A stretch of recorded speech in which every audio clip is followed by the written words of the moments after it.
Hey Jinxie, hey Wise Pods. Welcome, welcome. So what's on the agenda today is a good old-fashioned Mark II Sega Mega Drive, and this one's having an audio mod for a customer put in, which is this fancy doohickey. Never actually seen one of these in person, so this could be an interesting one. And yeah, it's already had I think this is a region mod, so you can switch between different frequencies on it, like 50, 60 hertz with this. Soldering on that's pretty crappy though. Whoever did the soldering on this did not do the best of jobs, and I might resolder it for the customer just because. But yeah, anyway. Ah, see, Jinxie. Well, good to have you for the brief time. You know, feel free to watch back whenever you can. Right? I'll probably be streaming a while. I might be around. I might still be on when you're done. I guess we'll see, right? But yeah, anyway. So with this one, I've got to remove a whole bunch of caps here because they're not going to be used anymore. This is the audio circuit portion of the board right here. I'll zoom in. Zoom, zoom, zoom, zoom, zoom, zoom, zoom.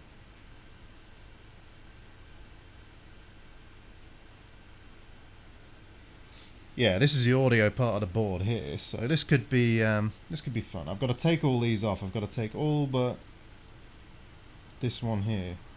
I've got to take that cluster off. I've got to take off a couple of resistors and bridge them. So yeah, I get to use my handy dandy solder sucking gun of doom on this. Not sure how well it's going to work though, because all of these caps have tiny bent legs, which is just really, really annoying. But yeah, my new stream setup's a lot better. I got a lot more room now, so that's nice. Took me a lot of messing around to get it to where I want it to be. I'm just going to get that solder gun up to temperature.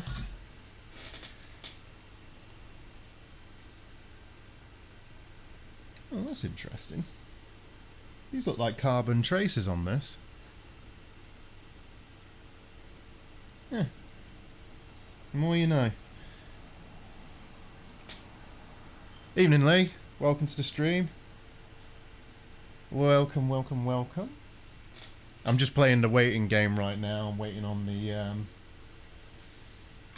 solder gun to figure out what temperature it's at. Sounds a bit wheezy actually. It doesn't sound like there's particularly good suction on it.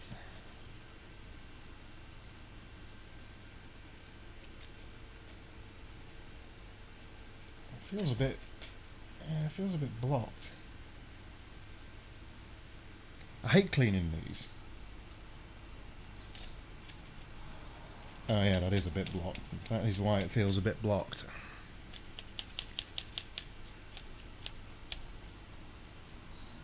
Resident Evil 8 at the same time. Oh right, yeah, that's the one with the crazy women and the large-chested lady.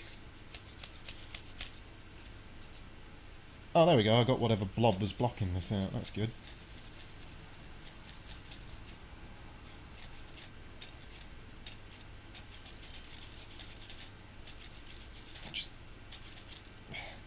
Seriously, I absolutely hate cleaning these.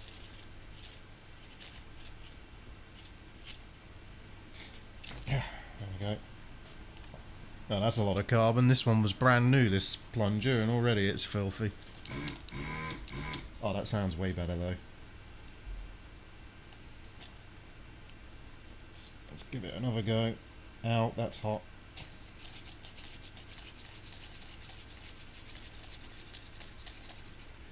Evening, RB. Evening, welcome to the stream. Got your Sega Saturn on the lineup today. This is not the Saturn, this is a Mega Drive, but the Saturn is coming up.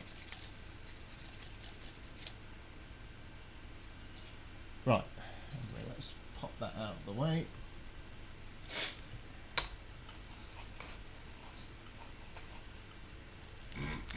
Right, now that this doesn't sound so asthmatic, I might be able to take these actual caps off, so that would be a good start, wouldn't it? Let's start with this one up here.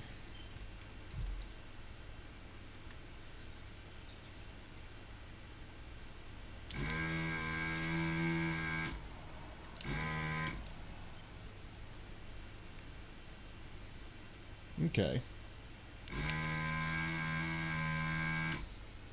Yeah, that seems to be working much better.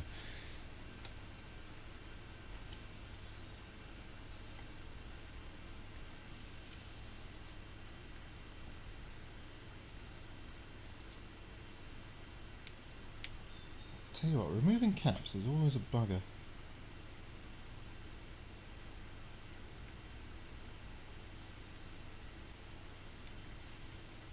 There's always like one little bit of solder clinging on, you know. There we go. One down, whole bunch more to go. Let's get rid of this one, C310.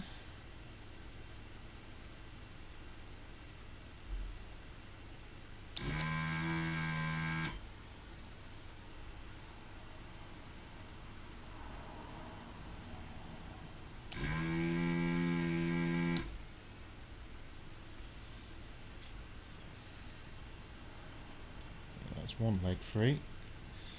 That other one though.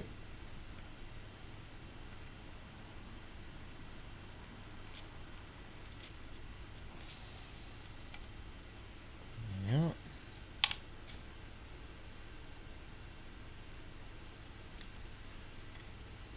Hello Angela, welcome to the stream. So what we got? We've got this one, which I think that's this one.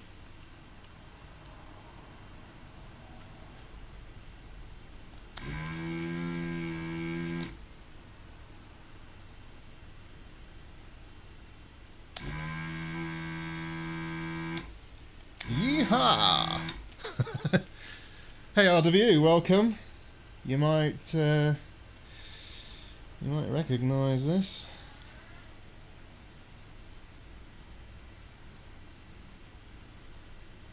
What I'm doing right now is I'm removing a bunch of capacitors that are on the audio circuit. Always fiddly, but you know, that's what we have desolder guns for. Although, yeah, of course, we've got a little bit of solder still clinging on there.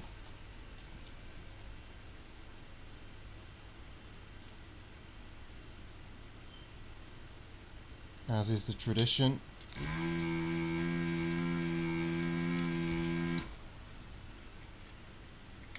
Okay, that one's ready to come now.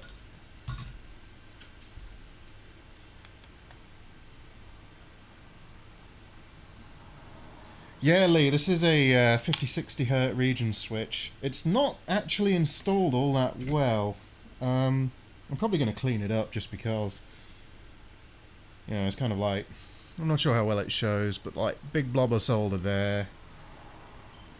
You know, it would be fairly easy for that cable to short on a little capacitor next to it. It's on the same line, so it's not that big a deal actually, but like, you know, yeah. We'll see. I mean, the connections are fine, so I might not touch it. Don't fix what's not broken, I suppose, but I don't think I'd have installed it that way. But yeah, you know.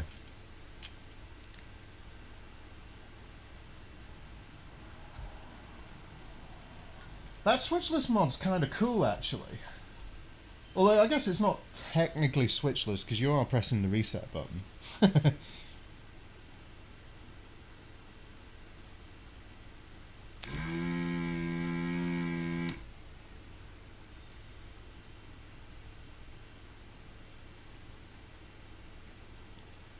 Just wiggle that about a bit. Pull the trigger.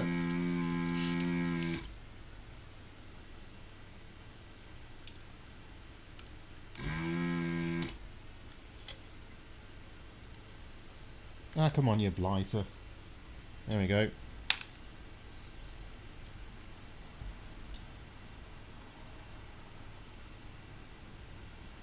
Fluffing the cartridge slot. Yeah, I suppose that's part of course if you're buying on eBay, right?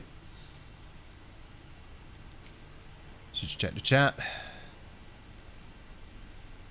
Yeah, no cut's probably a better one. For sure, yeah. And actually, yeah, you're probably right, Wise. It probably was in a hurry, but you know what? It was actually installed quite cleanly, this switch. Like, the installation was reasonably nice. In fact, of interest to you, Mr. Wisepods, because I know you're a PlayStation 3 aficionado, I will be working on one reasonably soon. Because I'm going to be replacing the token caps to hopefully fix a yellow light of death. I've actually got 2 to do it on, which should be cool. I'm actually looking forward to it as well. I've got a bunch of tantalum caps ordered to replace them with. 6 per token cap, and I think they're 220 microfarad. And I think I picked the 4-volt ones. They're reasonably cheap, so... You're gonna... Okay.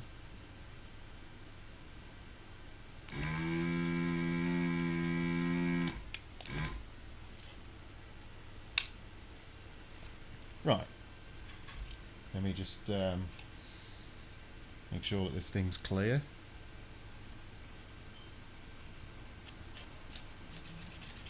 Yep, all good.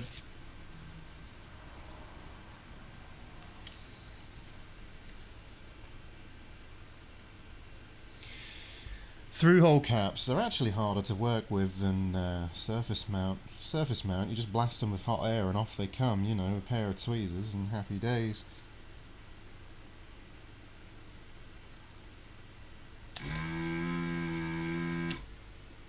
That got it? No, of course it's not. That's got it though. Yep. You see, the problem is when they've got bent legs like this, you can't really get a very good suction on them. Come on.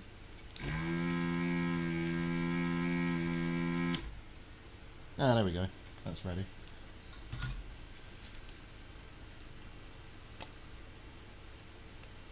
Another one bites the dust. Just checking the chat.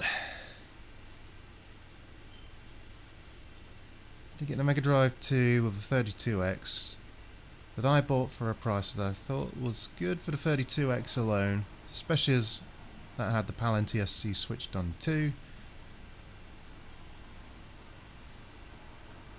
Lester. Yeah, I know what you meant, Lee. Yeah, well, you know. I'm actually going to delid the PlayStation 3s as well. I mean, half of mine to install liquid metal on them as well, because I've got some, because I've delidded my desktop PC processor. So I know the process quite well from regular PCs.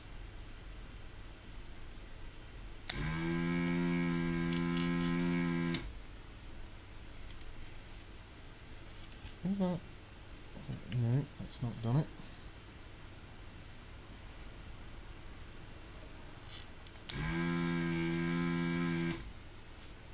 That has done it.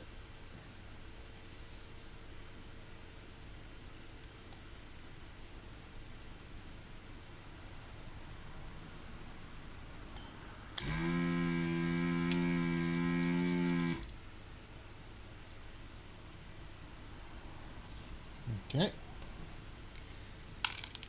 Man, these are soldered in at such funny angles.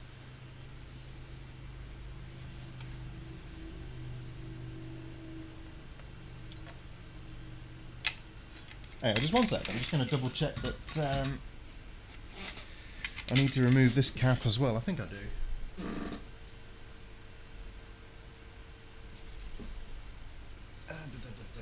Yes, I do. Okay. So it's just all of these caps here, except... No, that one as well. It's just that one I gotta leave. Okay. Got your email, buddy, and replied. Keep you updated. Don't worry about replying. I know you're a busy man. Got my email? Hey John Doe. Hey Jessica. Right now I'm working on a Mega Drive 2. This is, well, Mega Drive 2 is a nice little console actually. It's a much more refined version of the original. But it did have a bit of a design flaw in that the audio wasn't exactly perfect. There's tons of audio artifacting and stuff like that with these, and so a couple of guys developed a mod to help that problem, to alleviate that problem, and it's called the MegaAmp. And it's just a nice little mod for sort of audio files and so on, you know, or just folks that like want the problem resolved. So that's what this mod's for that I'm doing. I'm just getting rid of these old through-hole caps to get it installed because they're not needed on the mod. So that's what I'm doing. There you go, that's another one.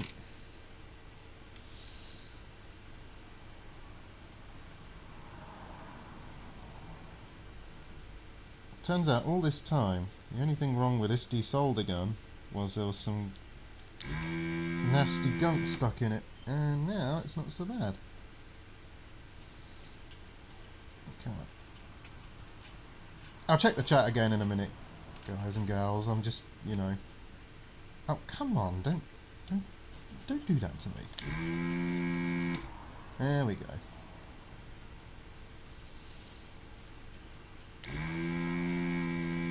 You know, this is a fun thing about retro consoles. They're all a little bit different. They're all a different challenge, and modding them's always fun as well because it's always, you know, what does this mod do? What does that mod do? You know, it's just cool to do them. I mean, this isn't mine, but it's still fun. And I'll check the email later, Lee. By the way.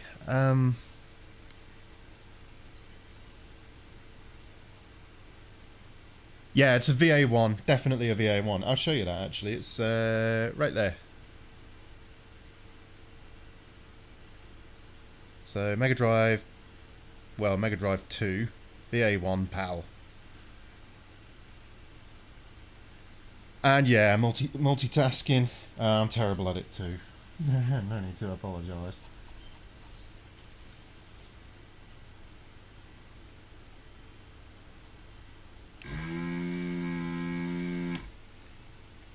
Been working on a 3D printer motherboard. It has got a faulty voltage regulator. Oh, okay. I quite like 3D printing. What board is it, Jessica? Is it one of the Marlin boards?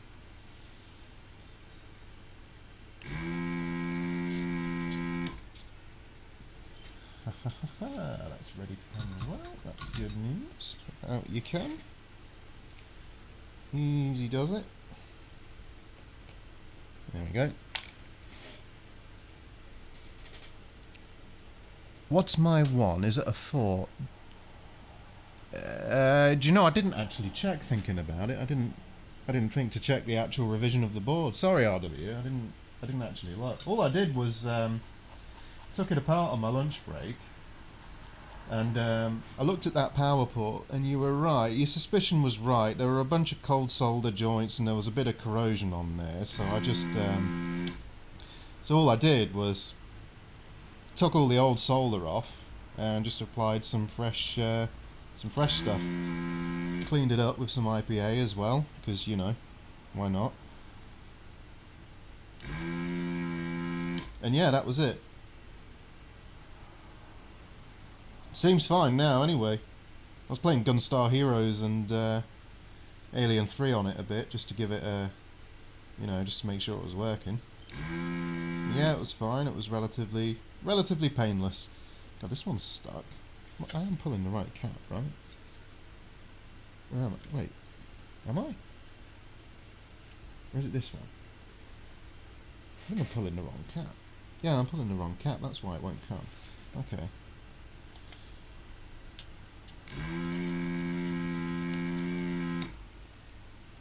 There we go.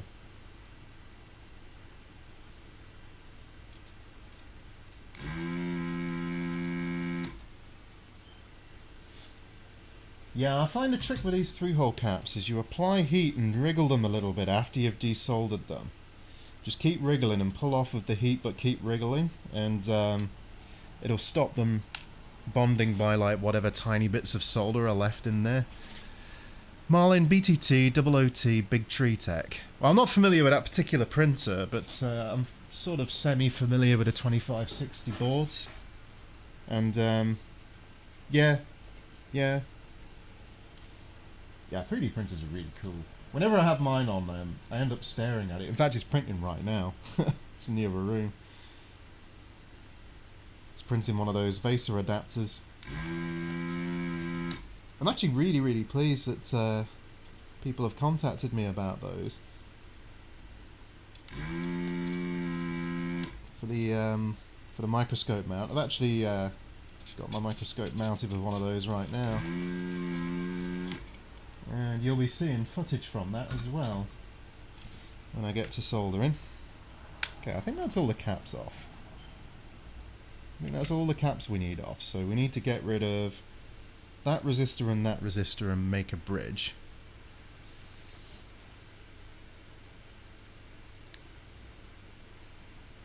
Never had the RF shield off either.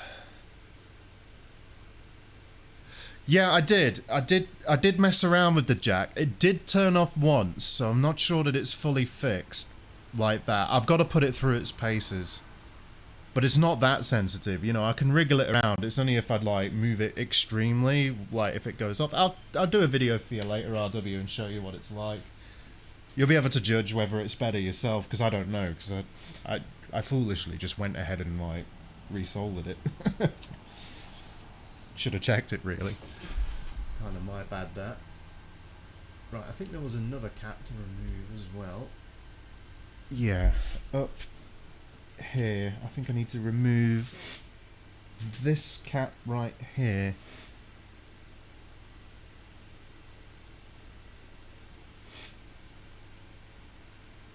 So that's 1, 2. Yeah, okay, I've got to remove this cap. Yeah. I'll just get some fresh solder on that. Oop.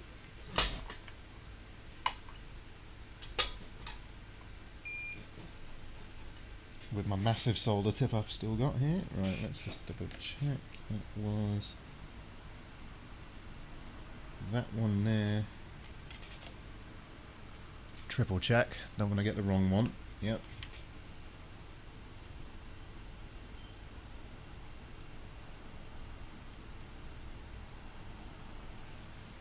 Yeah, you know what? I've got this tester solder, and it smells a lot better. The flux that's infused in it smells a lot nicer to the nose than the cheaper stuff, but it actually performs about the same as this cheap stuff, funnily enough. And yeah, I mean, I like working on retro. Retro's fun. It's just a bit different, right? You know, everyone and their dad's working on the more modern stuff. You get to see a sort of window into the past. Although I like working modern stuff too. I like working on the switches.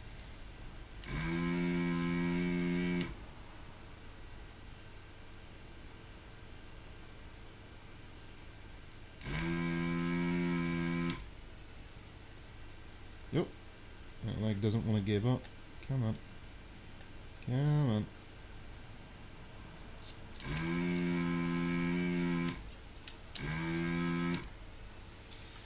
Yeah, you see the thing with these, which might be a little hard to show. Do you see how the caps, the legs have been bent in such a way that they're almost hooked on, and that's to help whoever assembled these solder them. I imagine these back in the day were probably hand soldered with these through holes.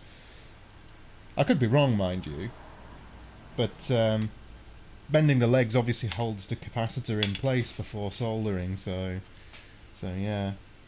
Anyway, we've cleared all those caps now. So,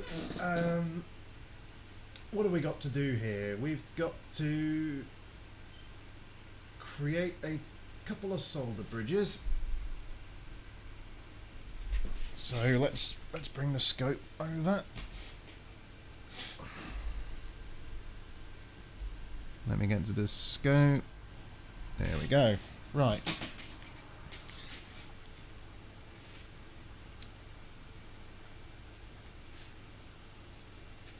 So where am I on the board? Down here.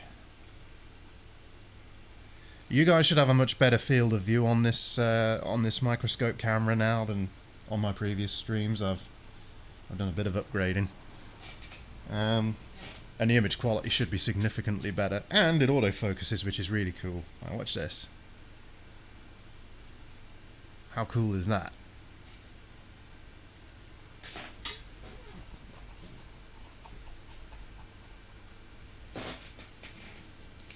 Right, just checking the comments.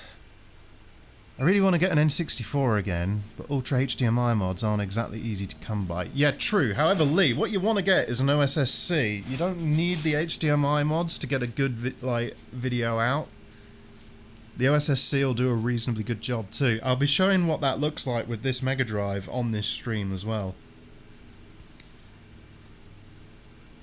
And Lee, this particular one is not broken. It's not coming back to life. It's just being modded. Oh, welcome, Technic. Good to have you along. Right, so I just need to pop off this resistor. So I'm going to get a bit of flux on it actually, and I'm not going to bother with hot air. I think my tip's big enough to just wiggle it off. Let's find out.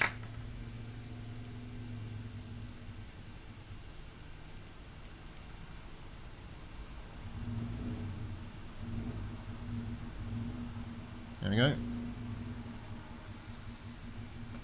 Who needs hot airy work?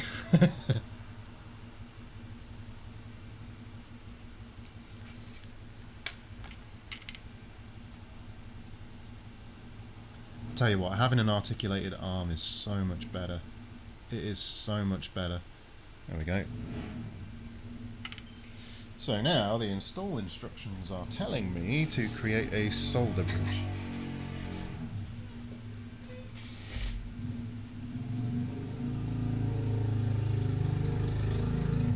Oh, here's a local idiot who thinks his scooter sounds like a V8.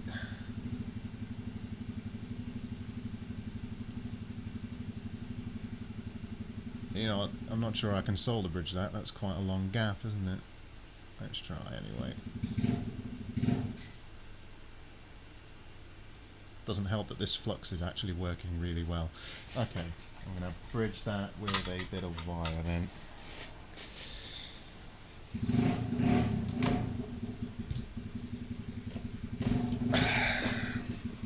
What video encoder does it have? I didn't see. There are like 2 different Sonys, a Fujitsu and a Samsung.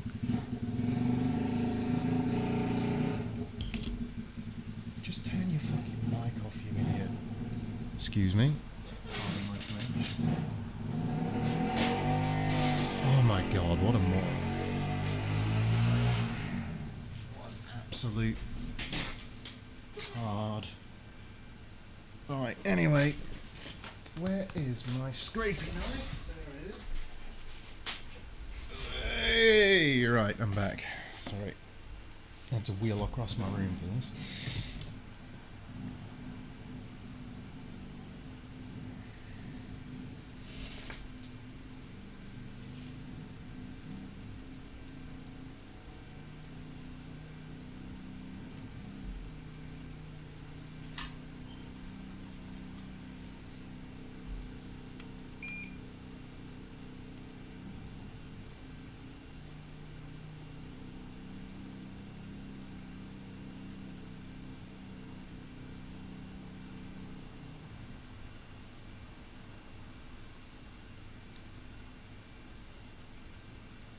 The only problem with this stuff is it's really hard to get the enamel off this particular wire I've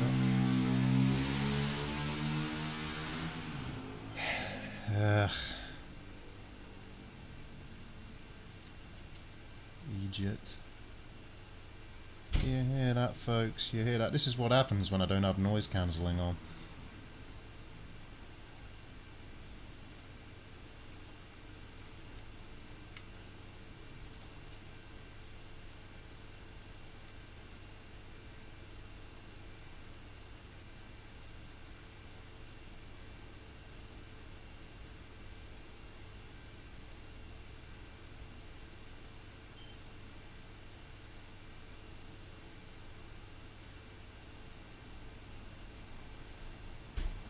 That's no good. Alright, I've got to strip off this enamel by blade, I think. Yeah. You're right, Technic. You are right. Oh, I think I've still got parcel tape stuck to this blade.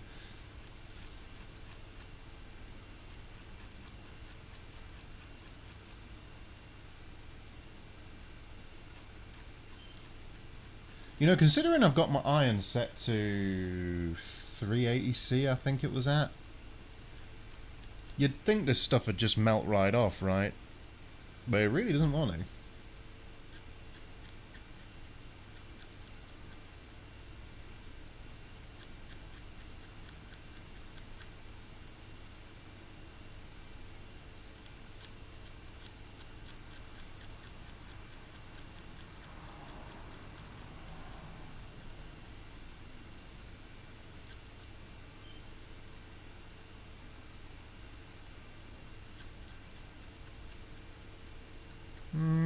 Okay, I think that just about does it.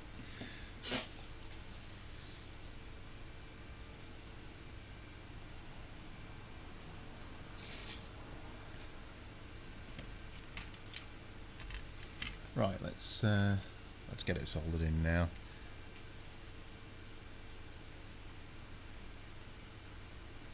Yeah, I have got some thin stuff, but you know, for this job, nice thick one will do the jobby.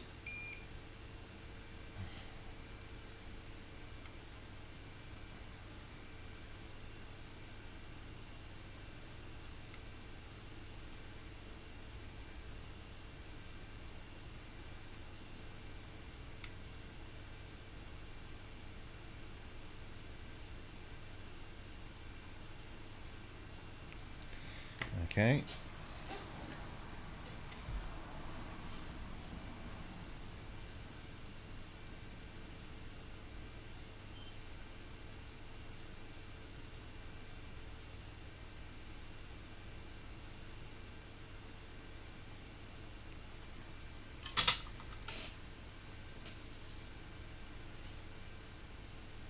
And just like back in the day when I worked at McDonald's, we'll clean as we go.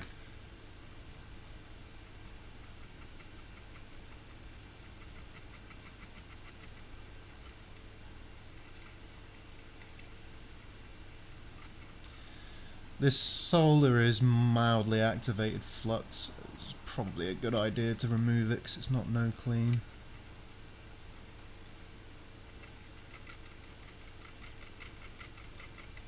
Kind of burned on good though. Where's a good place to get those knives from? Whenever I type X-Acto knife, it's never in the UK and takes months to arrive. Oh, Lee. Actually, this is made in the UK. This is Swan Morton. Search for Swan Morton, and this is actually not an X-Acto. It's a scalpel, which is particularly useful because the curved blade is really good for scraping with as well. Like if you want to scrape back solder mask, it's really good for that. I got the advice, the tip, whatever, not directly, but there's a chap who streams called Brankus Creations, an Australian chap, lovely fella. He's really into his classic Macs. I like to watch his streams sometimes because he's great, but like this was on his recommended equipment to use, so I picked it up because, well, with it being locally made as well, easy to get, right? And absolutely fantastic. Also, hello Jason, welcome to the stream. Yeah, no problem, Lee. They're really cheap as well. They're really cheap blades. They cost pennies and they last ages. Let's try and get this burnt flux off because I'm just being a bit, you know, let's get it looking nice. Off you come, you blighter.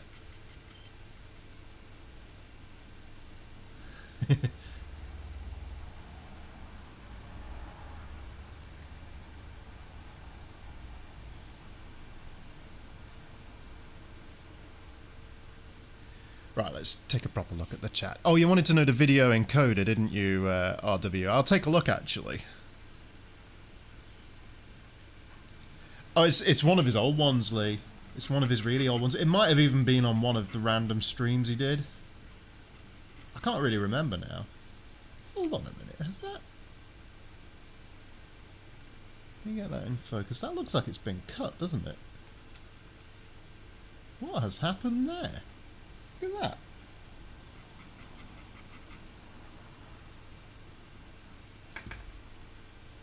Is that deliberate? It doesn't look so good, does it?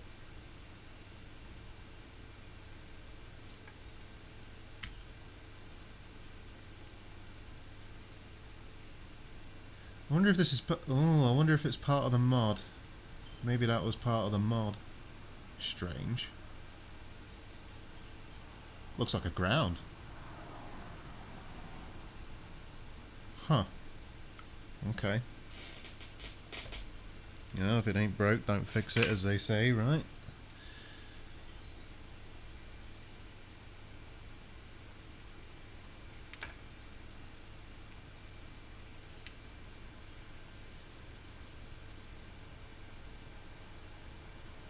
Hello, El Grey. Yeah, the picture quality's way better, isn't it? Way better.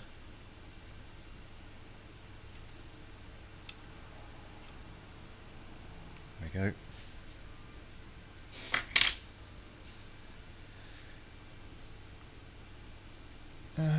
Yeah, let's get a little bit of heat on that as well.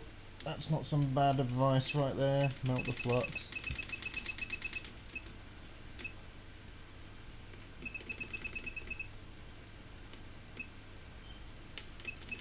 We take it down to about 200C. That should just about do the job.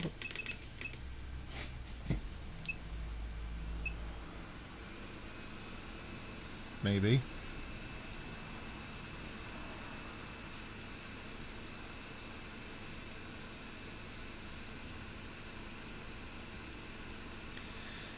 Technically, this cam is the IMX 290 with autofocus. It actually has its own UI, which is pretty neat. Let me show you that. Check it out. You can adjust the camera through these settings. I'm not going to mess with it right now, but yeah, it's really neat.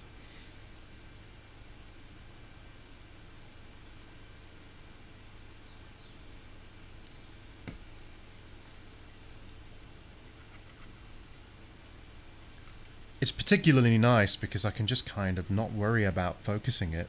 It'll just do it itself, right? But yeah, I think that trace was definitely deliberately cut. Probably as part of the region switching mod that was done.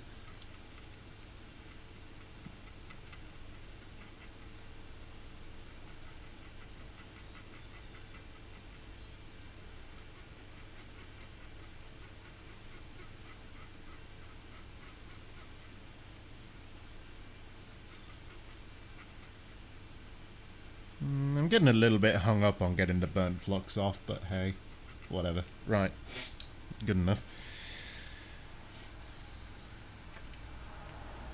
So then we got the one down here to bridge. So, it's a shame I haven't got any 0 ohm resistors or something really. Just plop it in, you know, job done. Come on, camera, work it out.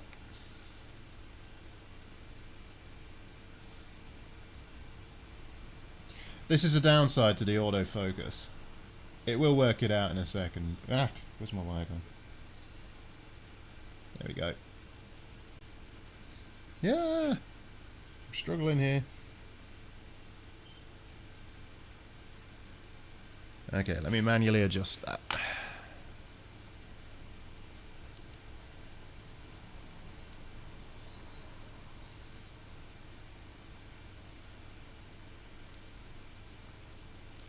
And now it should figure it out.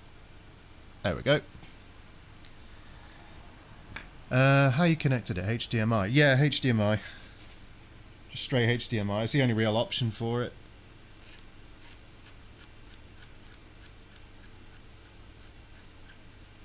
I mean, technically I don't need a camera myself, right? Like, you know, I'm looking at it through a trinocular scope. Actually, the image quality is significantly better if you're not doing it through a trinocular. If you do it through the standard microscope accessory thing it comes with, I forget what they're called now, but it's just a simple straight through optical connector. It works much better.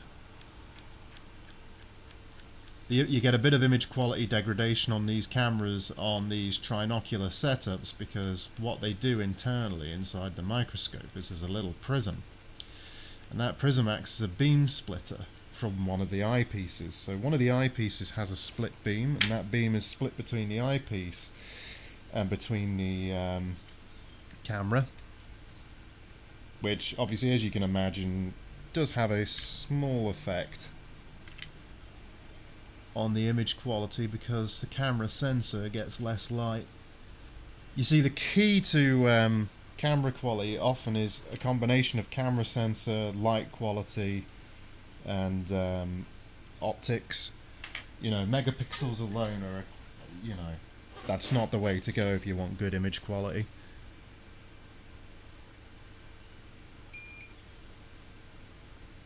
CXA 1145 or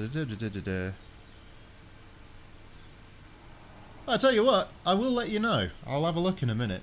Let me just get this bridged and I'll have a look for you. There you go. And then, where'd I put that wire? I thought it was just right there. I thought I was literally holding it. Where'd it go? Oh no. No. I'm a foolish fool.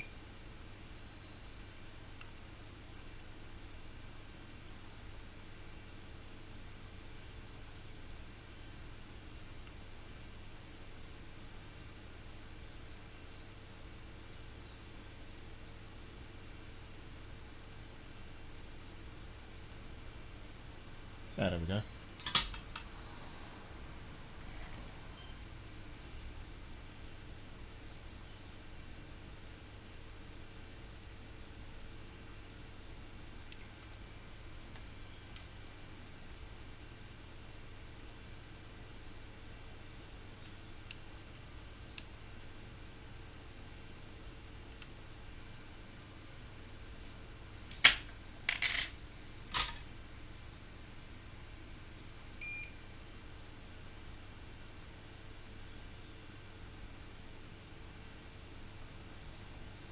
Oops. In my quest to make it look nice, I desoldered it.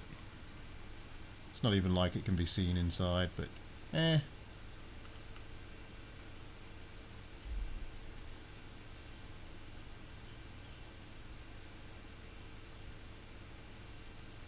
Ah, that's much better.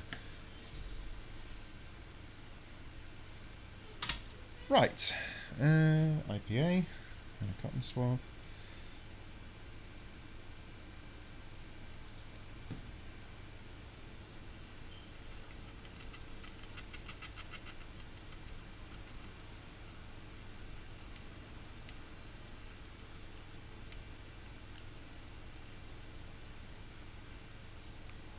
It's kind of funny working on older PCBs like these Mega Drive ones, because you kind of often find that like you end up with this strange fusion of a lot of through-hole technology with surface mount.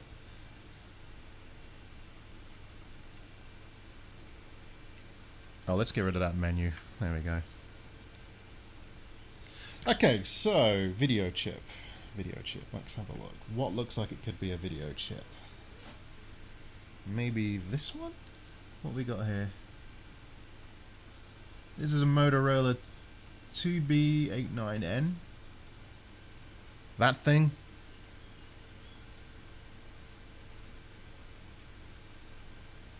Sony, Fujitsu, or Samsung? No, so that's probably not going to be what I think it is.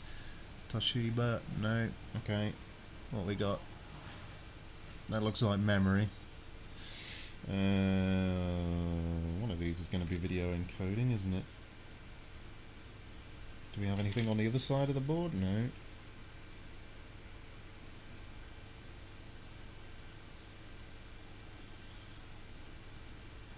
What is connected to the video output? That is the question.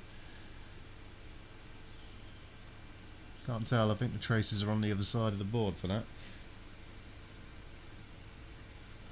So those traces run around there. That leads there. Okay, I think think it's this chip. I think it's that chip. Oh, you've not missed too much, Jinxie. I've just taken off a load of old components and I'm just installing some stuff now. Might well lob this in the ultrasonic when I'm done for like 5 minutes, just to help clean up whatever residues are left. Get it looking like factory fresh, hot and fresh out the kitchen.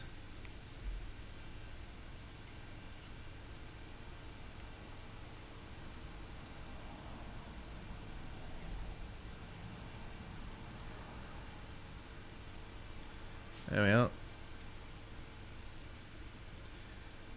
Yeah, that would make sense. Yeah, Fujitsu. Yeah, that would make sense, wouldn't it? MB3514 Fujitsu. Yeah, there you go.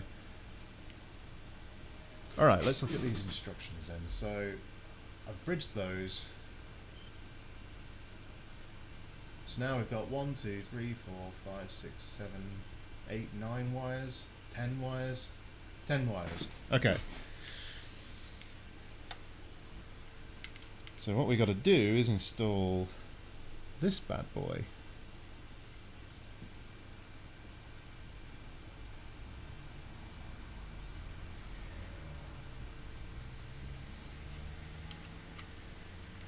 I like how it has this little Sonic logo on it.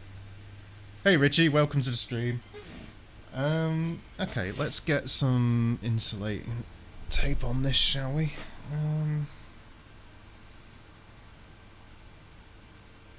Use a bit of Kapton tape for this.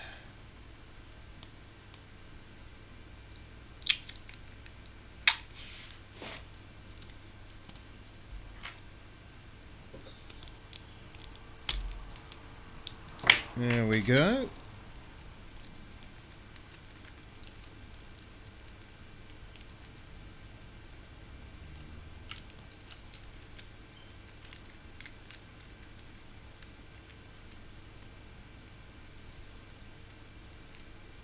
We will ensure that we don't accidentally short it out to anything under the board, you know, because that would suck.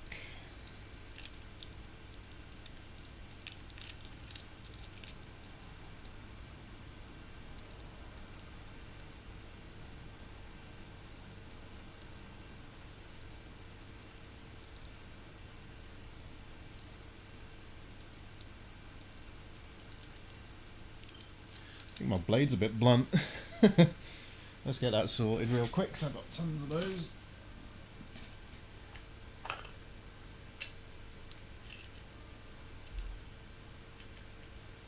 Alright, there we go. Yeah, it's pretty cool it's got Sonic on the PCB, hasn't it?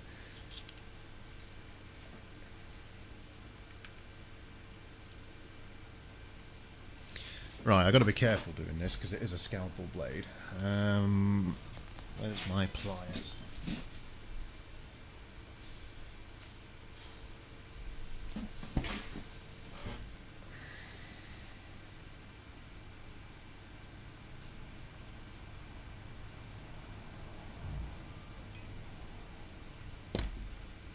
Or one off.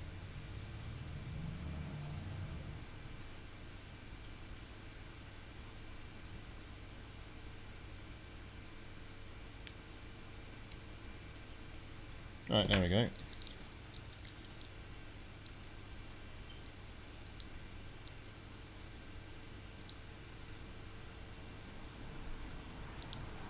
Oh, like a knife through butter.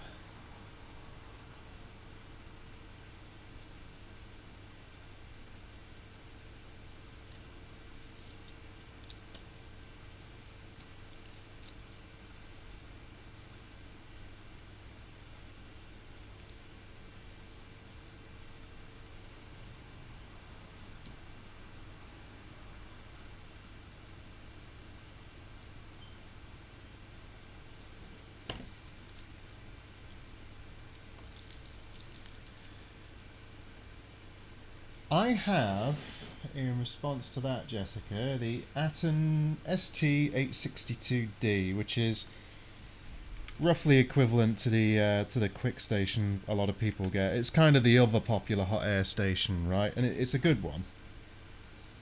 I've had zero problems with it. I've been really, really happy with it. Okay, so we've got this insulated now.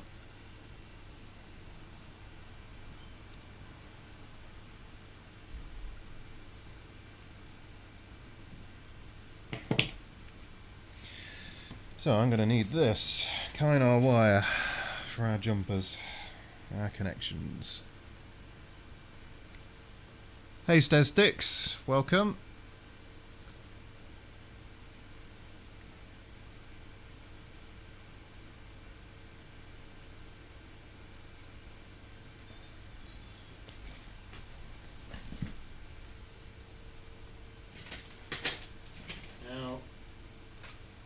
One of my viewers was very, very kind and sent me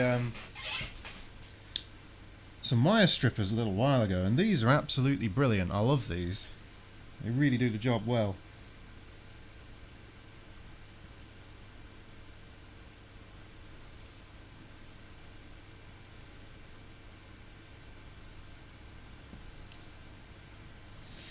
Okay.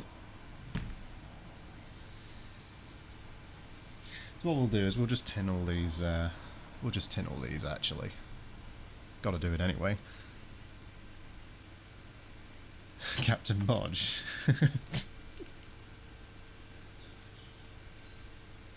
Surprise, that's not my name. Not Captech, Cap Bodge.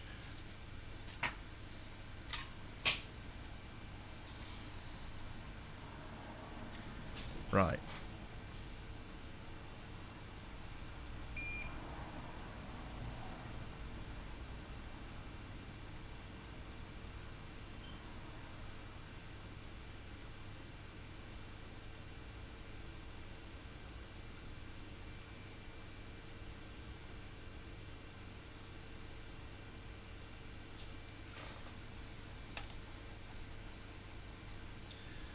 What other repairs do you fix? What do you mean, Jessica? I'm not sure I follow. Do you mean just in general? I mean, generally, I'm a console guy.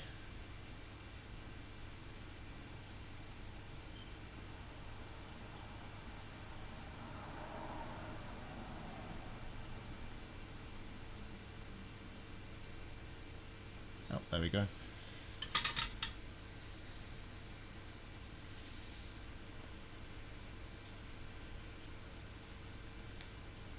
Get some more wires on.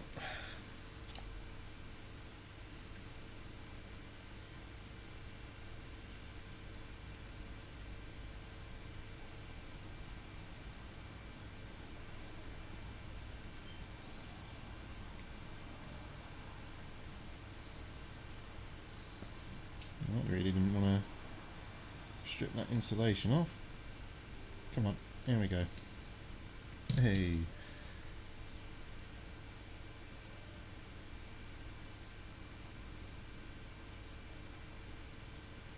Statistics, you gotta stop me wanting to buy stuff. Good luck, Jason. I know you, Jason. You can't help yourself.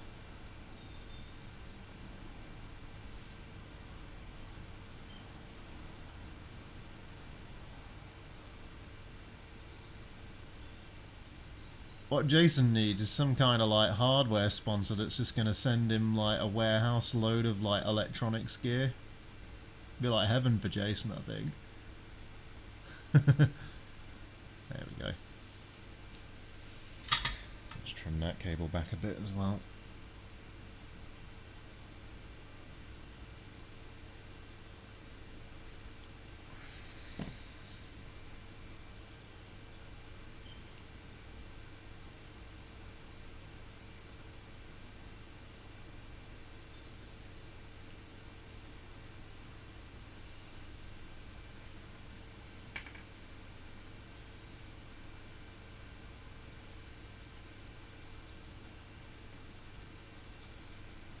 I feel like this needs a bit more solder.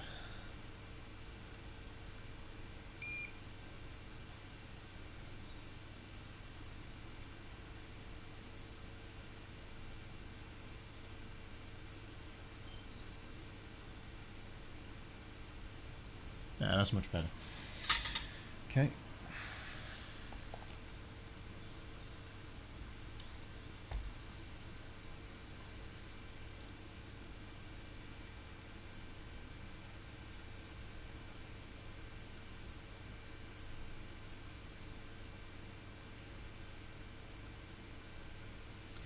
RW, you definitely know your audio, right?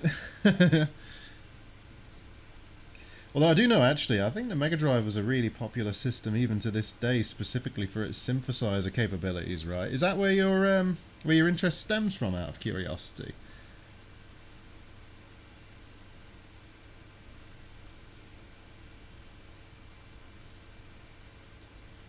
Oh, come on, Wire. Come on, Wire, strip. Come on, you can do it. He really doesn't want to.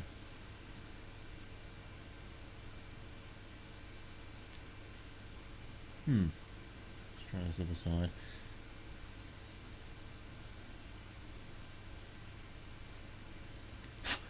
There we go.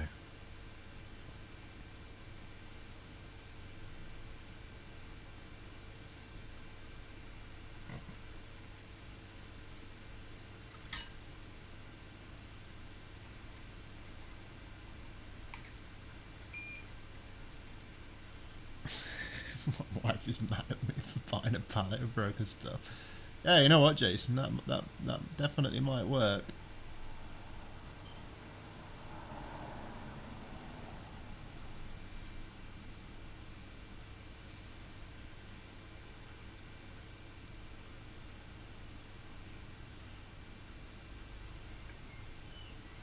Yeah, there we go.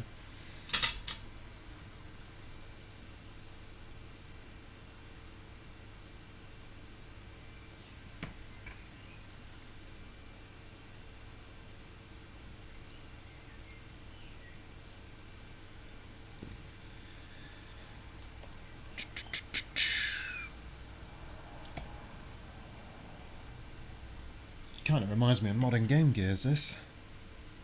Only less annoying because there's not fish caps everywhere.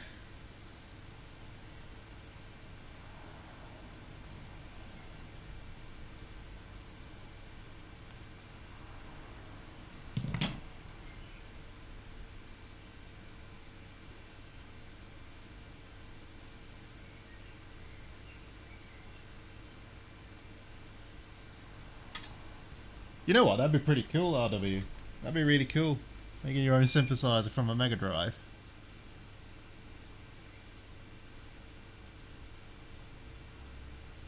There we are.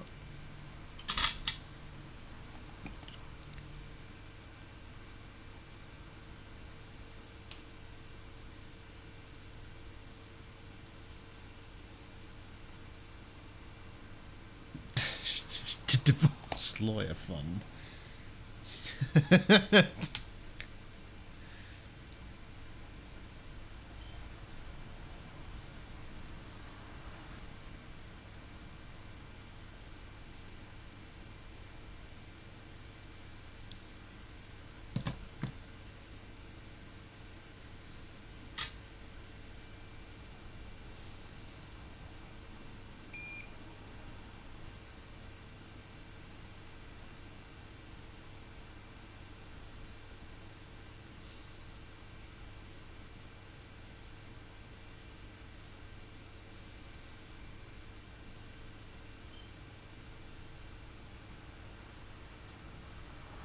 Nope.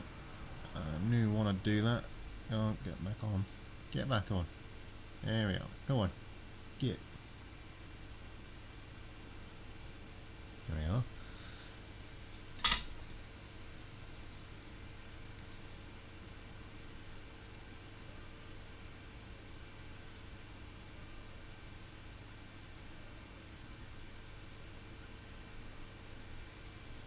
For micro pencils, what do you need a micro pencil for, out of curiosity? I don't even own a micro pencil, but I can do micro soldering with what I've got.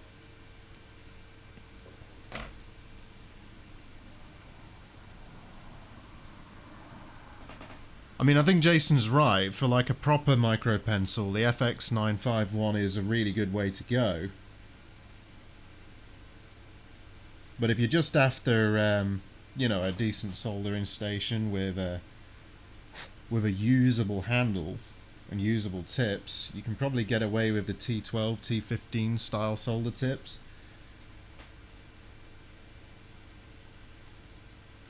But if you want a true micro pencil, yeah, like Jason says, FX951.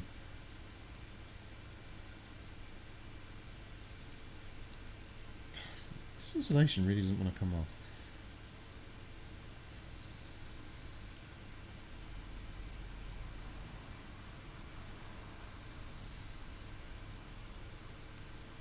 There we go, finally.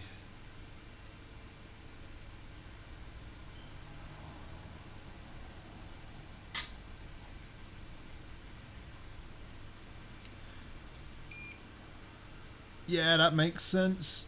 That makes sense. I mean, again, I don't do the kind of work that really requires a micro pencil, but yeah, phone repairs, stuff like that makes sense.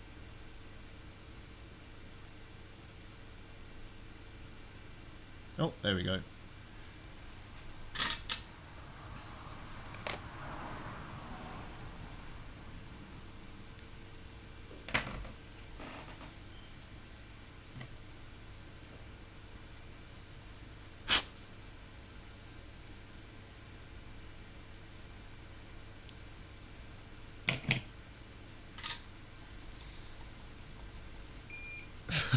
Gigabyte of games on an SD card ready to play.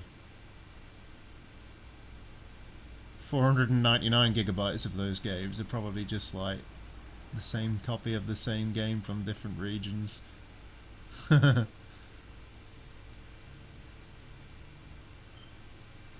could do with a bit more solder on that pad, I think.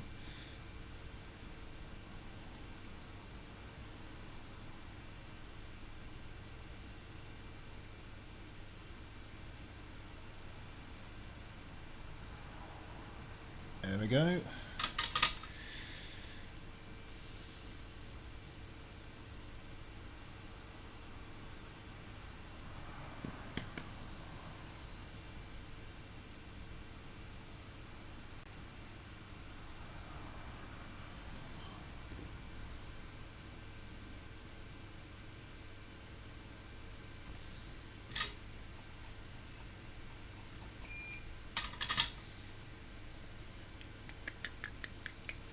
Snip, snip, snip. Yeah, it's kind of a shame that Sony don't really have an offering in the handheld market anymore, but it really is dominated by Nintendo, and it sort of has been for a long time now, right? Like, you know, in the handheld space, at least the modern handheld space, it's just Nintendo. They're the only real ones out there now. There's no other particularly big, decent handheld console makers out there now, other than Nintendo. Sony gave up because they just couldn't compete in that space. Which, to be fair, you know, they really couldn't.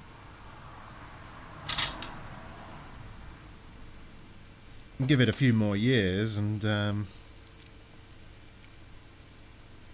maybe we'll see another upstart, but unlikely. I know NEC are trying at the minute. I think NEC are trying another handheld.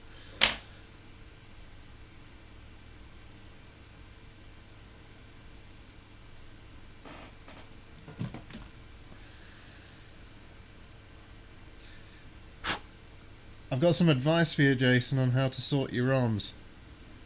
What you want to do is hold down Control, press A to select all, and then press the delete key and problem solved.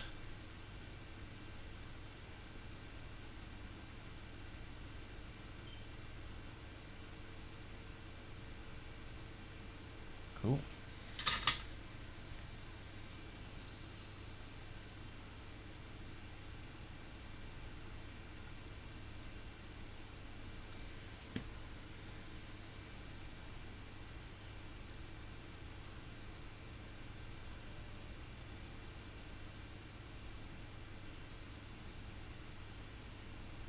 Come on, break off. Break off.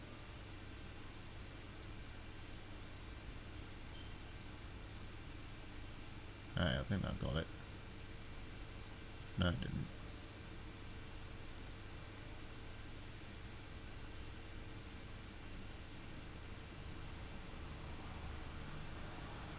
We try different pair of tweezers. Let's try these ones.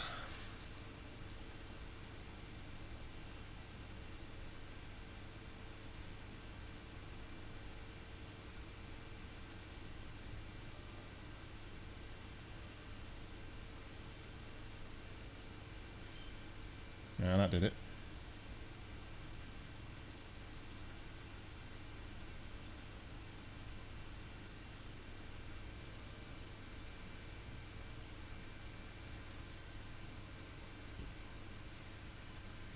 Wasn't NEC bought by Konami for the game stuff? Possible RW, but I'm pretty.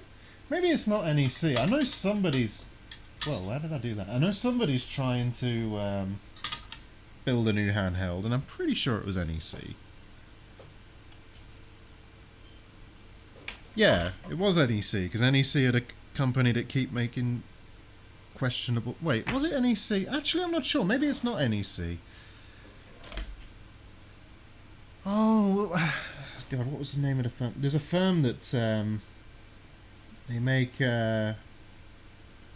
mainly radio chips for phones. Qualcomm? I think it's Qualcomm. I think I'm getting them mixed up with Qualcomm. Yeah, it's Qualcomm.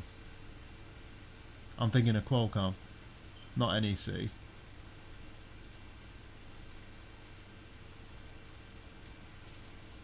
Still, God knows why anybody would want to try and take on Nintendo at the minute.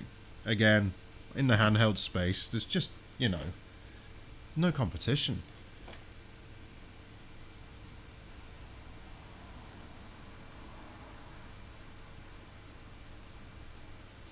I mean, Jason, for $100,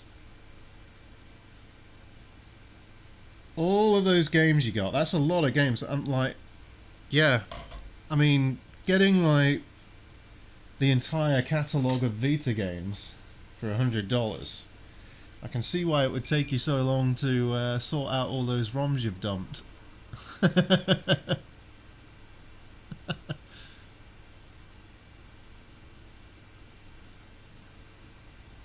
There we go. And two more on this.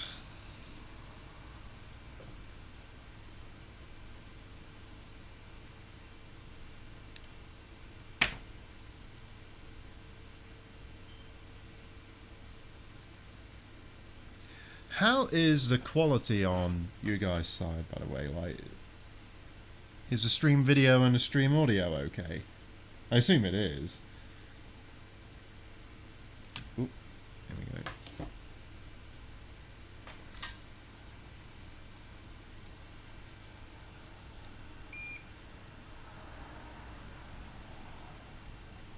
Ah, no, come back. Whoop, whoop, whoop, whoop, whoop, whoop. There we go.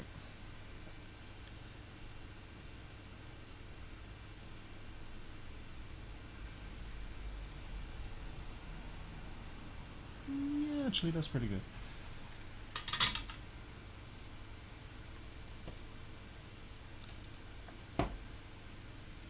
You know, I think this is more wires than the LCD mod for the Game Gear. Vita 3DS, what are your preferences, guys? Ooh. I'd probably get... Oh, that's tough.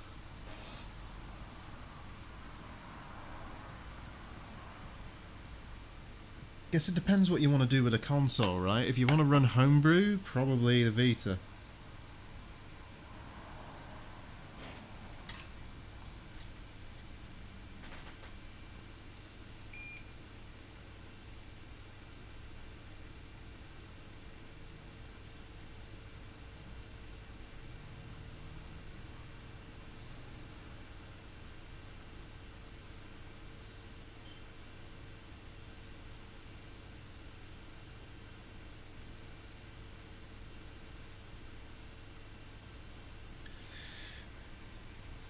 Solar on that.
just neatening things up.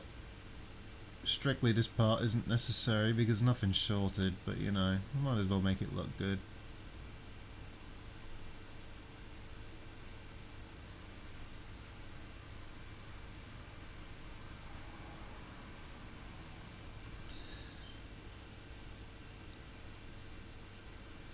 Modding can be interesting. I have no problem with modding, personally.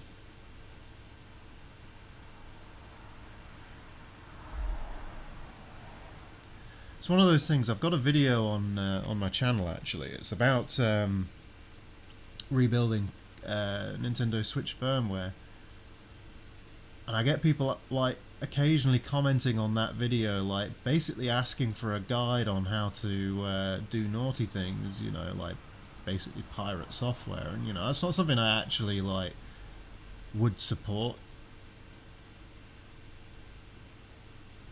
And even if I did support it, I would not have it on my YouTube channel like that. Oh, come on.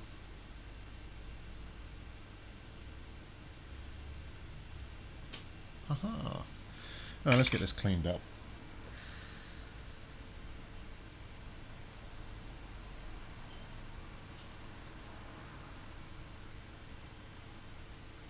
Yeah, the old school PSPs, they were really easy to mod. You just needed the Pandora battery, I think, and the proprietary Sony memory cards, whatever they were called. I forget now.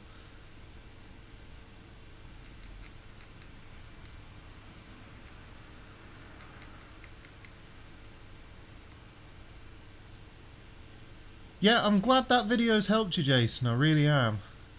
I really am glad that's helped. It can really help with various little tasks for the Switch as well, like data recovery and stuff like that. Cause I think I walked through how to do a data backup. I think. Actually, I can't remember. It's been a little while since I looked at that video.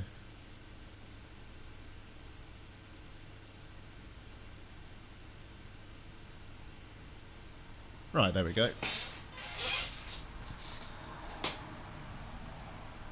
Do you know what? I ended up playing tons of PS1 games on the PSP. It was amazing. I remember playing through Final Fantasy VII like that. Not that it was the first time I was playing it, but you know. Portable Final Fantasy VII back in the early noughts, that was incredible.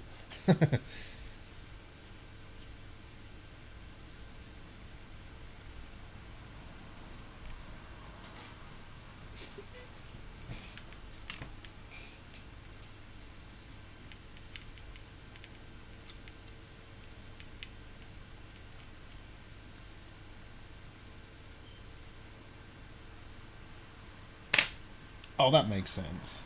Makes sense there'd be some sort of technology like that these days that converts.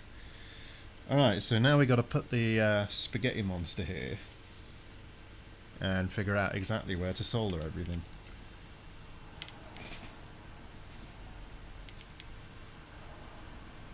No, Jason doesn't do that. Micro, not at all.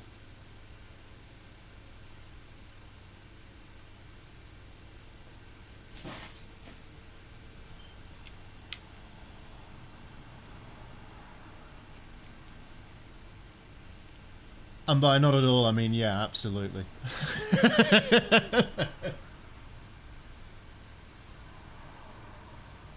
Right, so VCC goes... Okay, so we can tap that off where I made that bridge down below. Okay. Let's do something about this spaghetti mess.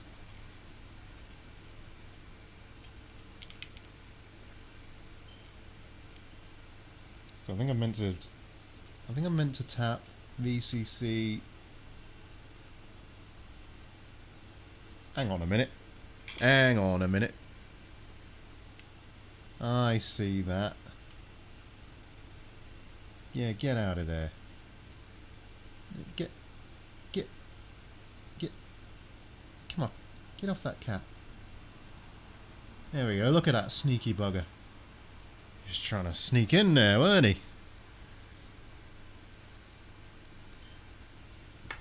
Well, it's either it doesn't have the rights anymore, or like, you know, it's not actively sold anymore. It's a grey area with things like ROMs, right? Like, but realistically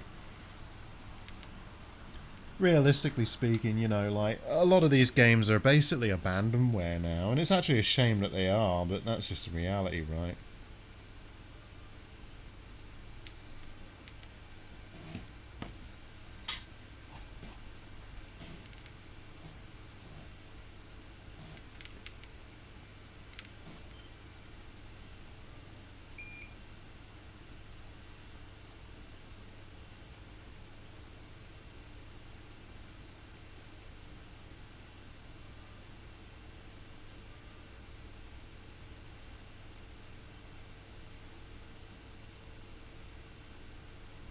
Filthy pirates.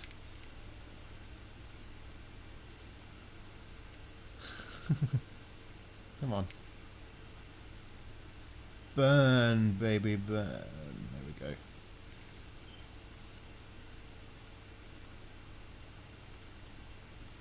Yep.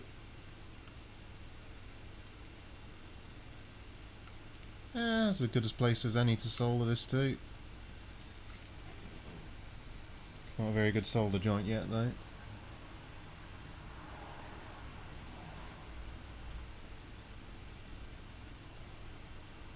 Ah, I'm undoing the work I've already done.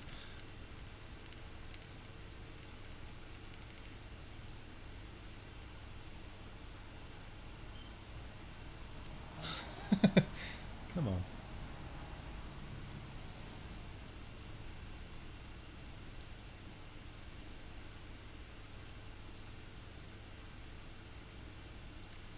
Yowzers, that's hot.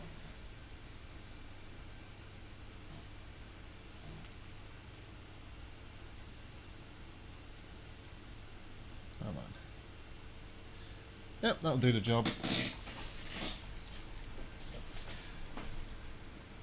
Welcome, Kaiser.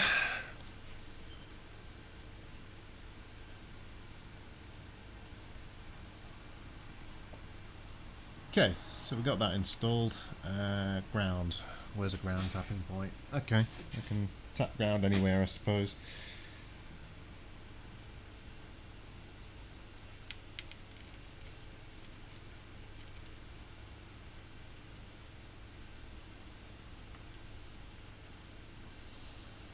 Oh, we can do it up here.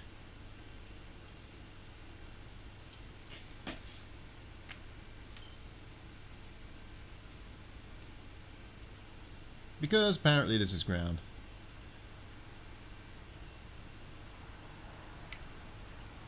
I think what I did is I soldered in some bridges there, and I didn't actually need to, really. Let me just double confirm that that is actually ground.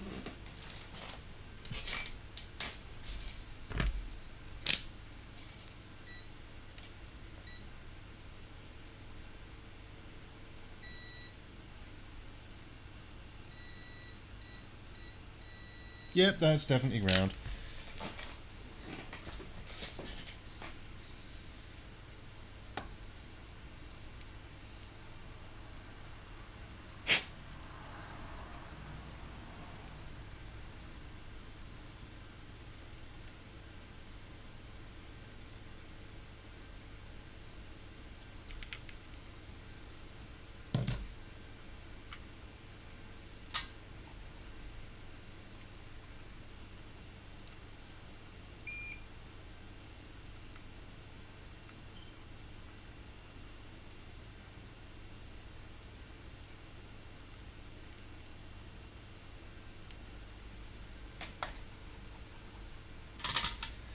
Now, this is going to be a lot of fun to clean all this mess up. Let's get a bit of flux on that as well, actually.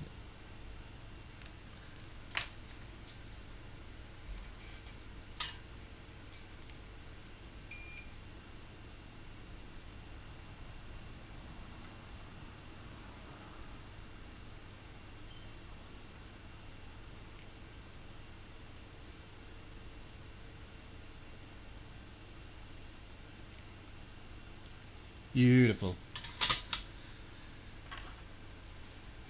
Right, let's take a look at what folks are saying. So, Do anyone remember the old Wing Commander game? It is still fun. I do remember Wing Commander, and that was made by Chris Roberts, who's now working on a game called Star Citizen, which has been in development for about 10 years. Kind of fun, actually, but it's not really the kind of game I'd recommend anyone pay anything for in its current state, because, well, it's been in development 10 years and it's not come that far. Anyway, hey, a nice shiny joints. I have that colour. It's quite handy in cutting tin shields on mobiles. Ooh, I'll keep that in mind, actually, because I don't do much mobile work, but I might branch out into that. Oh, I assume you mean the end bit. This handy-dandy bit on the end. Ah, yeah. Okay. The old make it harder than it needs to be trick. I'm very familiar with it. Yeah, you got it, Micro. You got it, absolutely. That is the way I roll. Okay, next up, L0 goes down. Down. Let's find a wire for that. I think it's this one.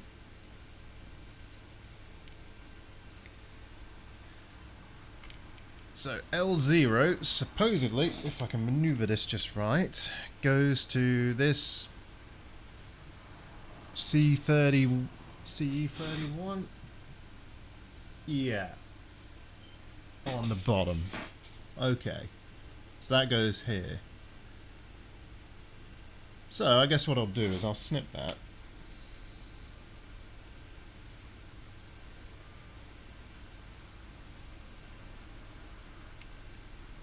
I might do this through-hole style, actually. Hi from Boston, Massachusetts. Hi from the United Kingdom, Pedro.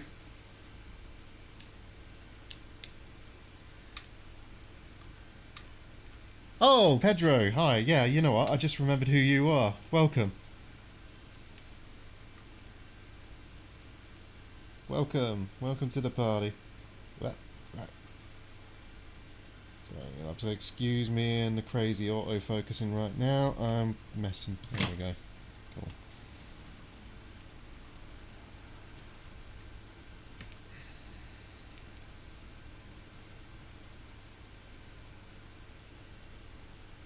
Yeah, okay, so let's get some solder onto that thing. Come on, camera. Wake up.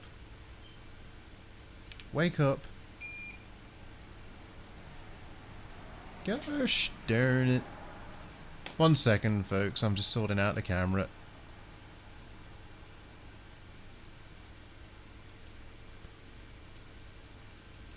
Come on.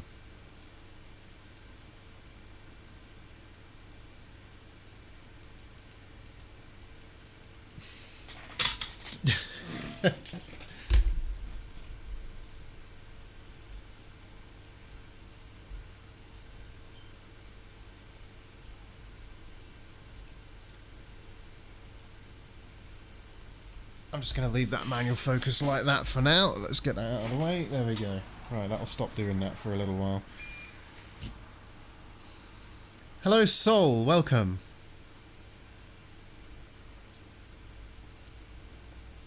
Yeah, 100 miles away. It's not that bad.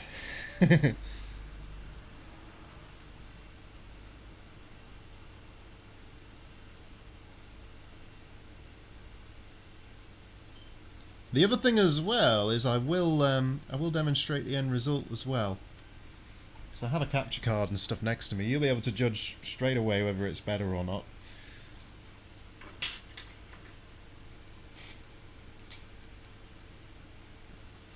I've got an absolutely massive honking tip on this.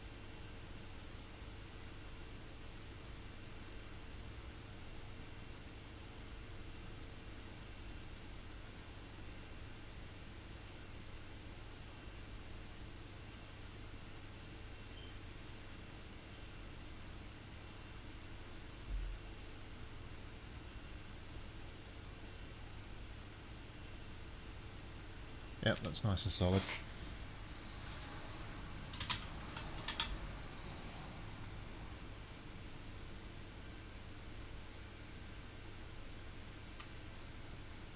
You know what I haven't considered is that I've got this in the way of anything. Maybe I need to...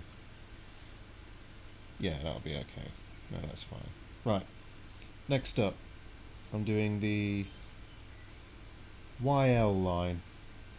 YL, where does YL go? YL goes down to the right hand side of R22. And R22 should actually be just under this board somewhere. There it is. I see it, I think. Right there. Okay.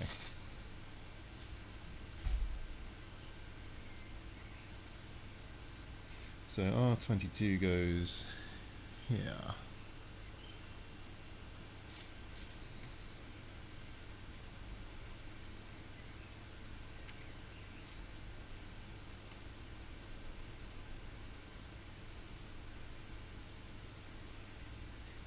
Like this.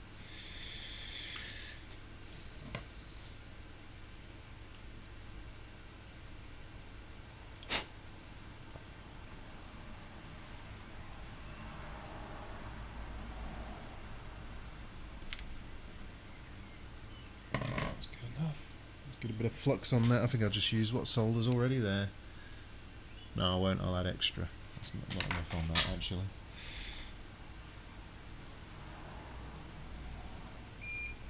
I'm going to bust out Cam's favourite solder here, Caster.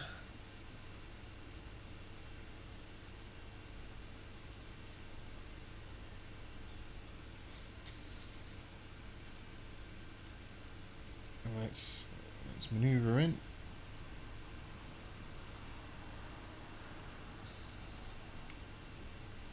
Why is everything so absolutely fiddly? Why? Why is it like this? Come on.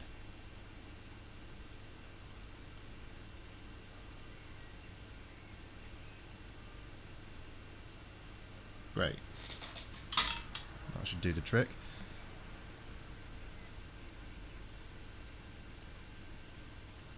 Yeah, it is pretty nice, isn't it, Jason? It's good quality.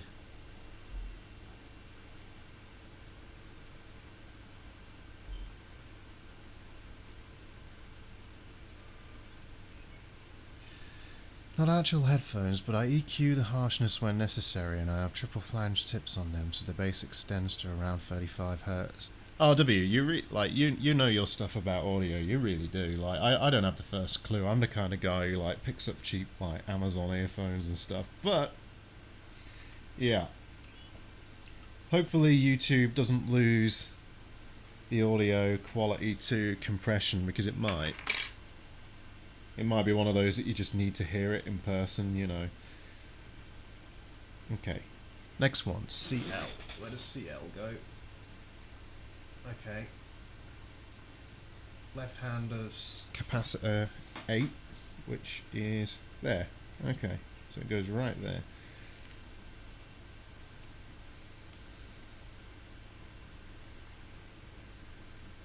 Which you can't see because I've not got it in view. So let's get that in view. There we go. Now you can see it.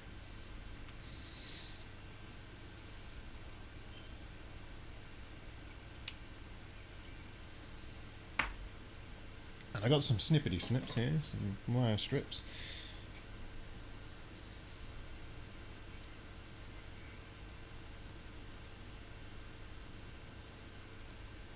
Let's have a look. Pedro Suarez, happy to be here. Do you know what? It really is, isn't it? It's so cool that people from all around the world can communicate so easily. And you know what? I always think it's cool that I have international viewers. I really do.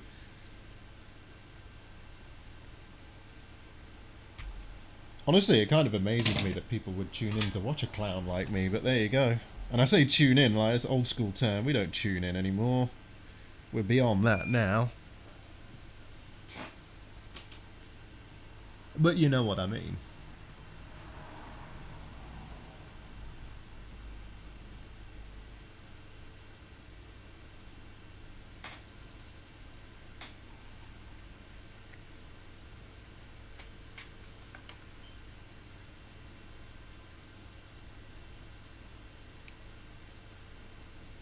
Oh, awesome. Thanks for subscribing, Canopera. Amazing. Always nice to have a new subscriber. In fact, any of those who've just recently subscribed, I just want to say thanks. I really do appreciate it. Slowly growing the channel.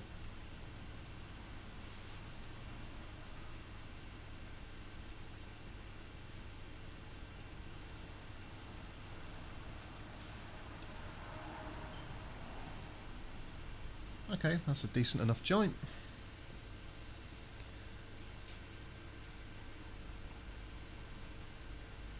Ah, Kaiser. Guten Tag. Willkommen. Let's see. 3L. Where does 3L go? Wait, really? Let's have a look at that. So 3L goes to...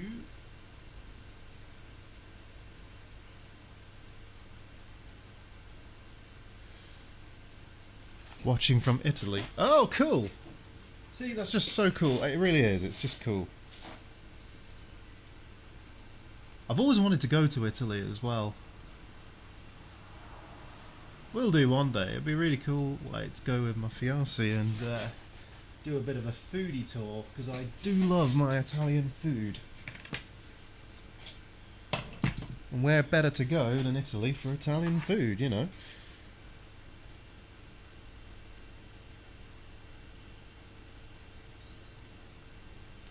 There we go. Yeah, this mod's coming along quite nicely, I think.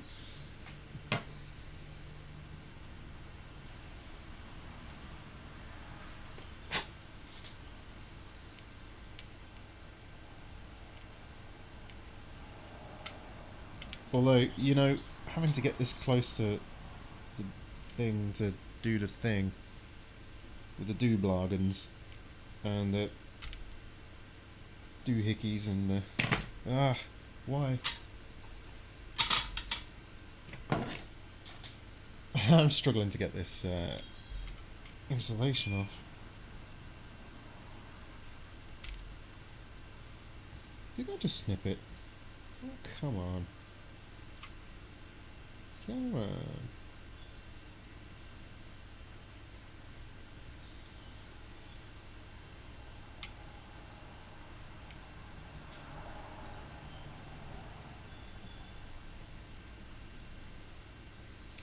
I really doesn't want to come off. I'm just going to melt that.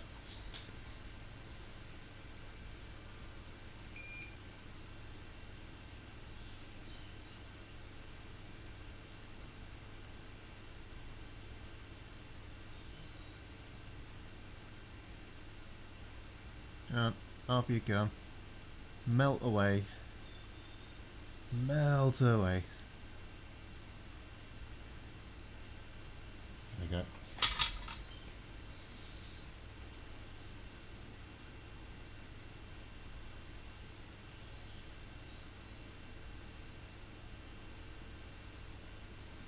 Right, that'll do the job. So that goes to CE1, capacitor 1 on the left hand side, which is the negative side by the look of it.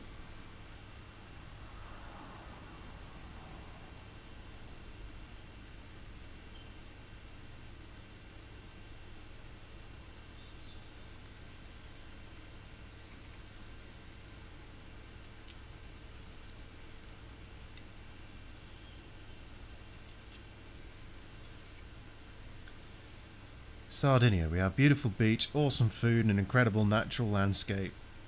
Now you're just rubbing it in, Sol. I bet you do, though. I bet it is nice. This is the thing, there's just so many nice places to visit in the world.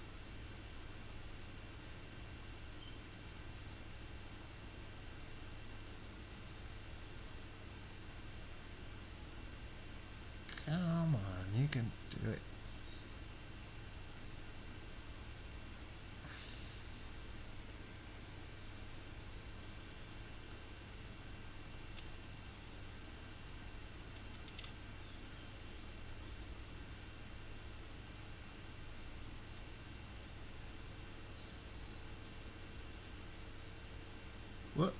There we go.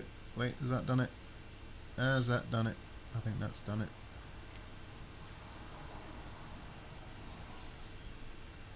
That has done it.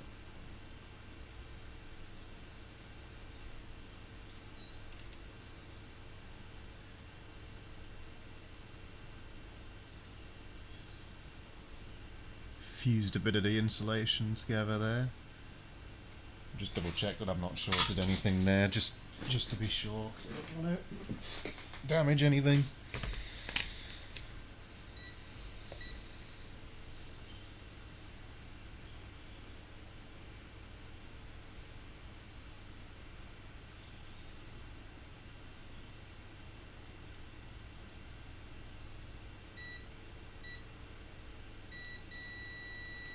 Great. All the roads go to Rome. Yeah, well, that's the old saying, isn't it, Kaiser?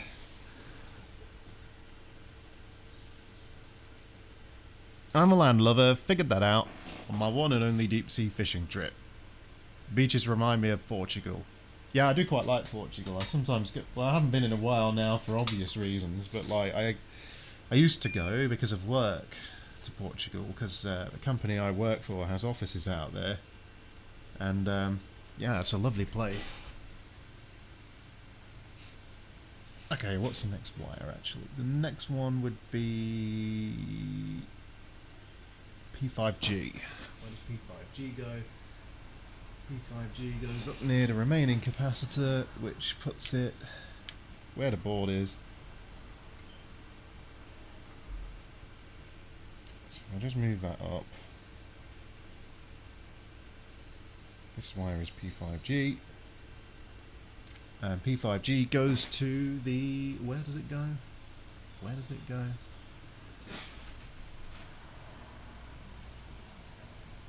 It goes to the immediate left of where it's labelled R33, is that right? That looks like a capacitor solder pad. Is that right?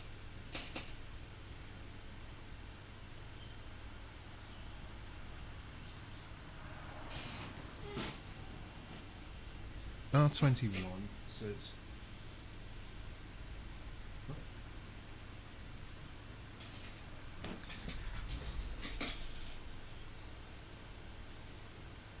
Oh, I see, I forgot to remove R21. Oh, okay, okay, I see what I've done. So this needs to go. Let's get that wire out of the way.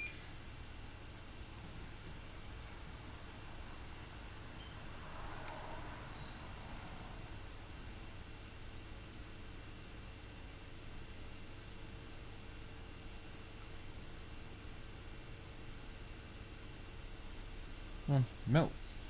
Melt. Okay, don't melt. Fine. Let's get a flux on it.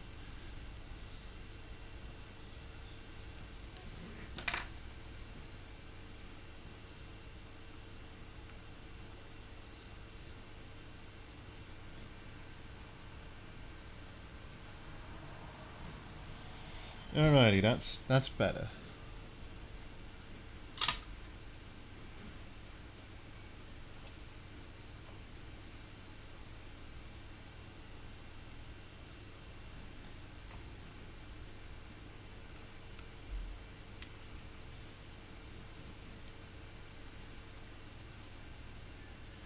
James McNeil, new retro repair. I'm late. What's the mod, mate? This is the MegaAmp 2.1 audio mod for the Mega Drive 2.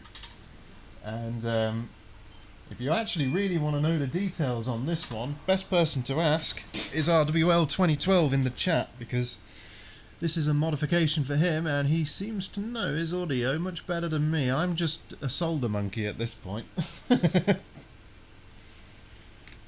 Let's get some of this insulation off. Ordered a €7 microscope, 5 megapixel camera. Hope it will work. Well, Kaiser, it will work, and I've had very similar in the past. It will work, but you'll find that there are compromises, obviously. But they're not a terrible way to get started. I mean, those $5 ones, they're basically a cheap webcam with a basic optical setup on for microscopy. You know, they're not really meant for this kind of stuff. The big thing you lose with digital ones is depth perception. Not everybody has a problem with that, but I kind of do. But again, for the kind of money you pay for those types of scope, they're a pretty good way to sort of, you know, get into micro soldering. So yeah, they're not a terrible option. But you know, €5 can only get you so far on something like that, right?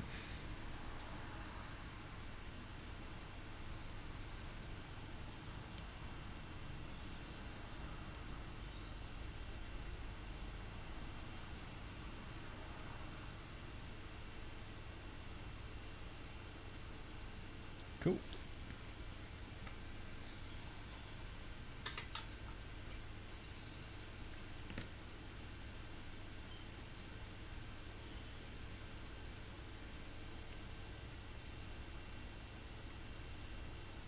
Yep, that is turned on F, by the way. I did double check that.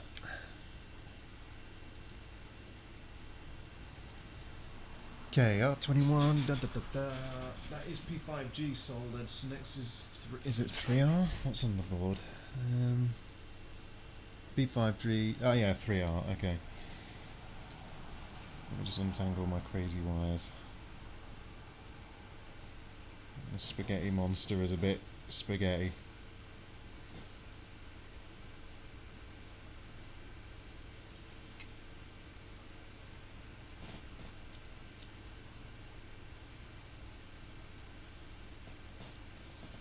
Right, so that connects to the top of a capacitor. I don't know which one that was. That is CE4. Okay, so let's just sort of move this wire out of the way because I don't want to melt it.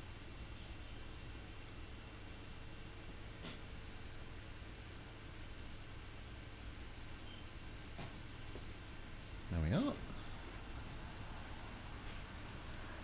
Right, just having a quick look at the chat.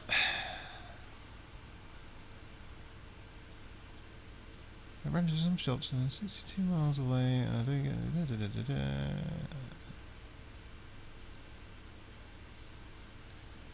Does it work with eyepiece? Does what work with eyepiece? The cheap microscopes? Don't think so. No.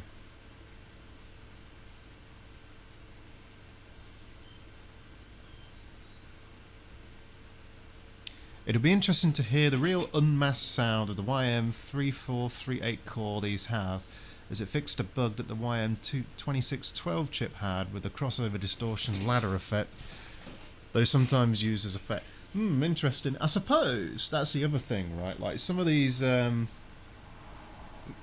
of sound glitches and things like that go from being a glitch to kind of like a feature, or like, you know, yeah, I guess it depends. Interesting though. Right, let's get this to where it needs to be. We're not that far from being able to try it out, in all fairness, so we've only got a few more wires to go and that should be the mod.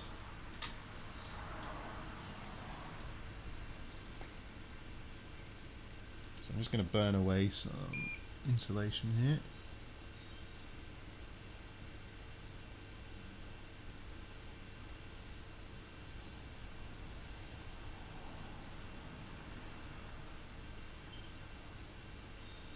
And after this, we've got a Sega Saturn. And that's just, that one should be pretty quick actually. It should just be a quick plug and play job with a new power supply. Should be interesting though. Never done one like that. And that's probably enough. Strip off the debris on that wire. Streets of Rage intro uses it in the chord. Streets of Rage had an amazing soundtrack as well.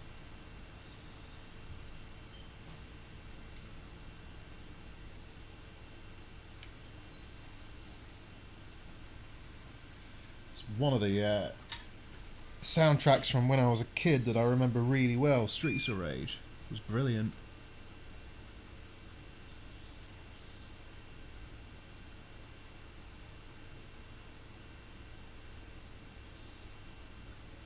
There we go.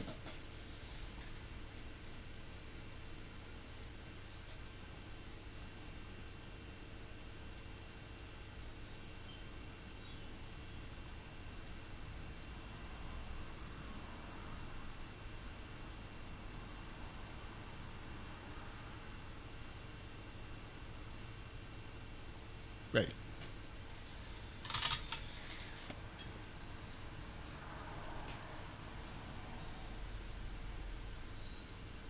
Well, I figured RW, like, I've got more Sega stuff to do, and, well, why not do all the Sega stuff in one stream? I've actually missed removing some of the components as well. I'll have to do that in a minute. Not to worry, it's only surface mount. Okay. We'll get these last 4 wires. Is that what it is? CR. So where does CR go? CR goes to the left-hand side of the cap up here.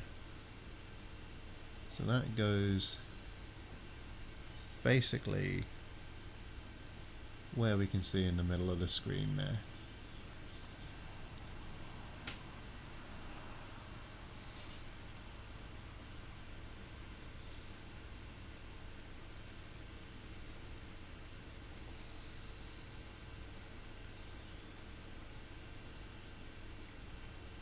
Goes about there.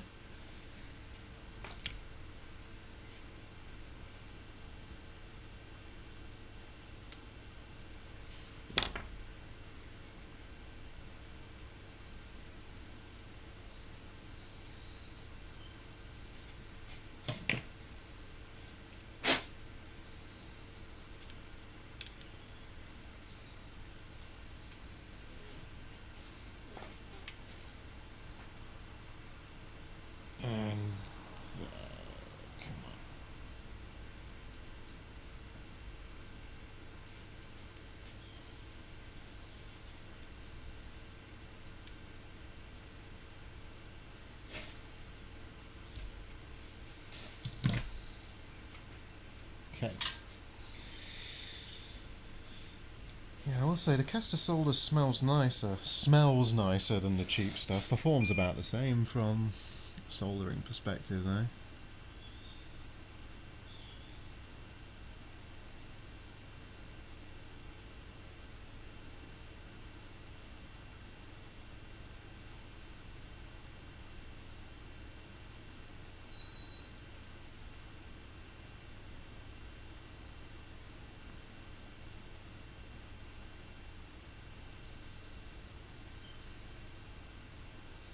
Alright, cool.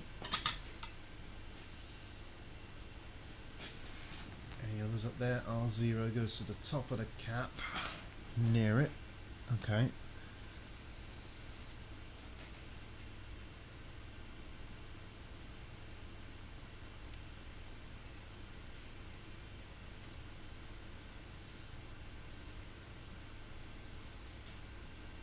That goes up there. Right there. Yeah, one Saturn mod I really want to do it to my own actually, is to get one of the optical disk drive emulators for it, like the Fenrir or the Mode. I think I like the look of the Mode the most though, out of all of the ones available.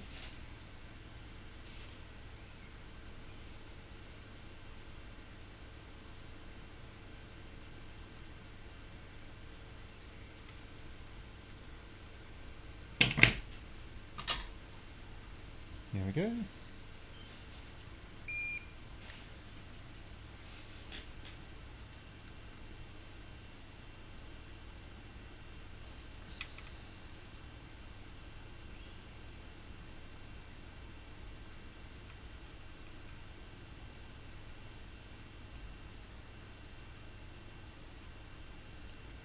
Right, that's a ticket right there, isn't it?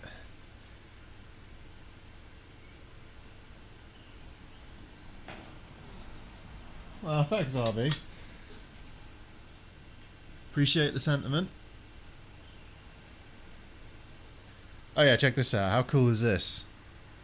Articulated arm setup. I can just pan across the whole board. So cool. Love it. Right, anyway. I'm going off on one.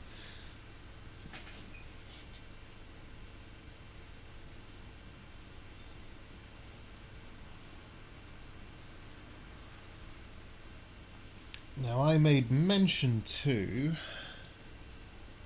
a component or two that I'd missed removing. So they were down here, I believe. Yep. Where were they on that thing? 1 second.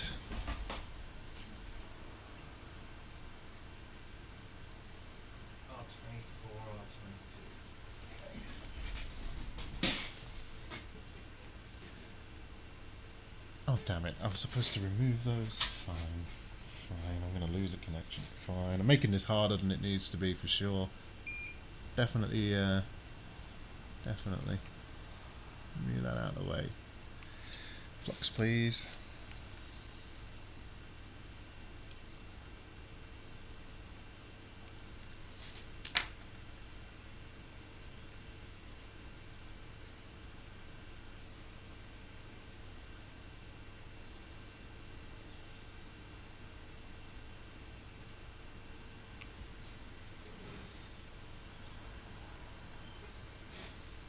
Do you know, the hoarder part of me wants to keep these resistors, and there's no point. I've probably got no use for them.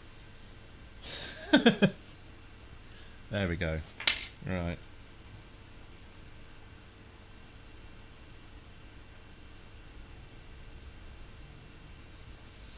Instructions unclear, soldered wire to face.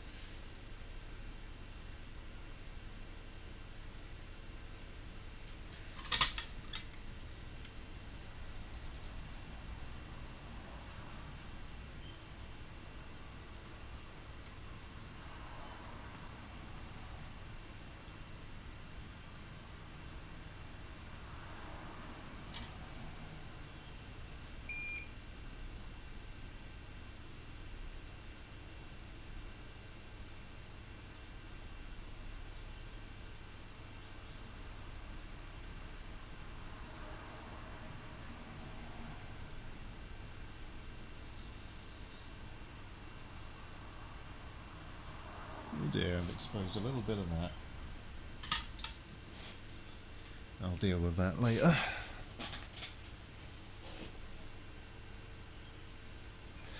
Yeah, to be fair, RW, Rubicons are some of the best caps out there. They really are. Like, at least in terms of reliability, you know, like there's 30 and 40-year-old Rubicons that are still going to this day, and they're electrolytics. You know, it's kind of impressive for electrolytics.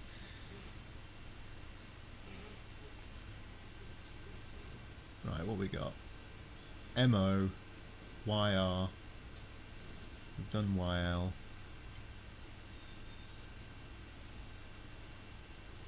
What else do we have? In fact, 1 moment. What I have is some handy dandy stuff, ideal for accidentally melted insulation, which I shall use to repair that, because that is liquid insulator. Liquid electrical tape. Oh, I don't think you saw what I just did actually. I just dabbed on some liquid electrical tape there. It does the job.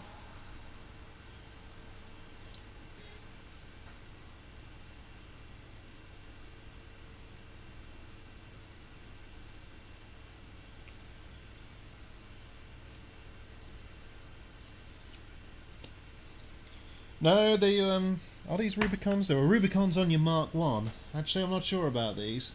These might be mixed. They were all Rubicons on your Mark 1 though.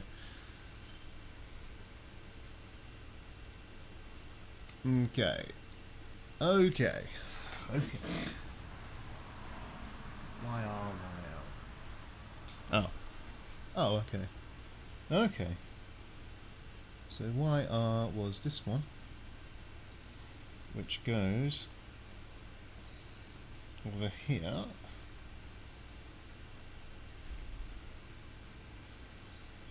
to here.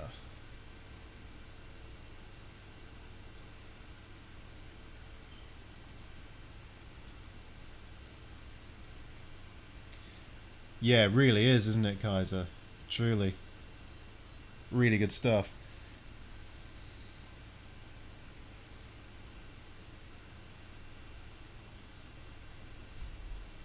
No, it's funny actually. There's a surprising number of German YouTubers I watch. Quite like Great Scott. Although he's not really active anymore, there was a guy called Retro Game Mods. He was pretty cool. It's a shame he dropped off the face of the internet.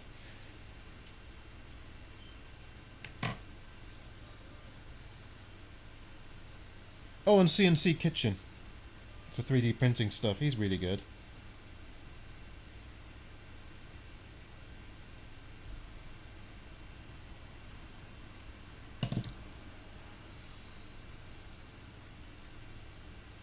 There we go.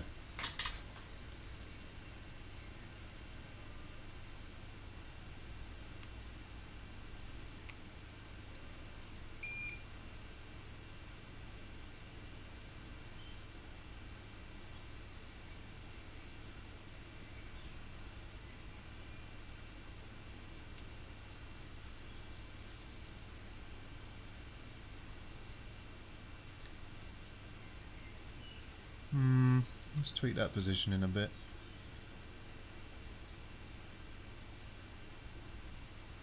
That's better, that won't short out now for sure. We're getting there with the spaghetti mess.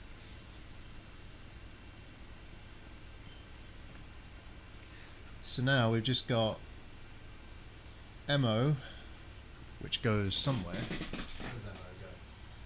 Oh, MO's one of the long ones, okay. Is that wire long enough?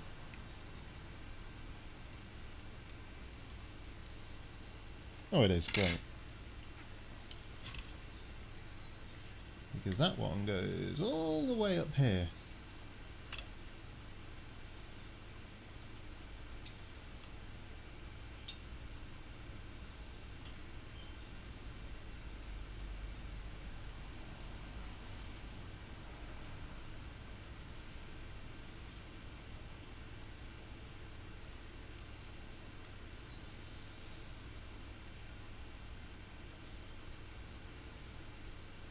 Like so.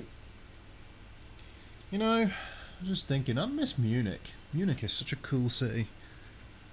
Mind you, I spent the whole time I was there drunk, but you know. Oktoberfest for you.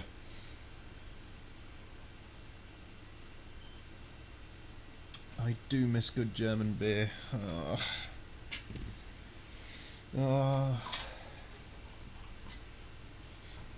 Spaten and Löwenbräu.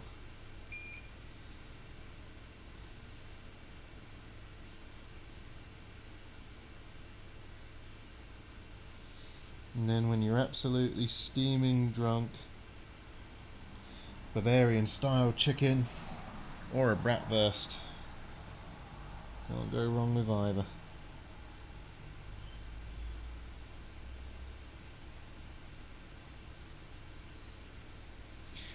Right, let's see if that's enough of that stripped off.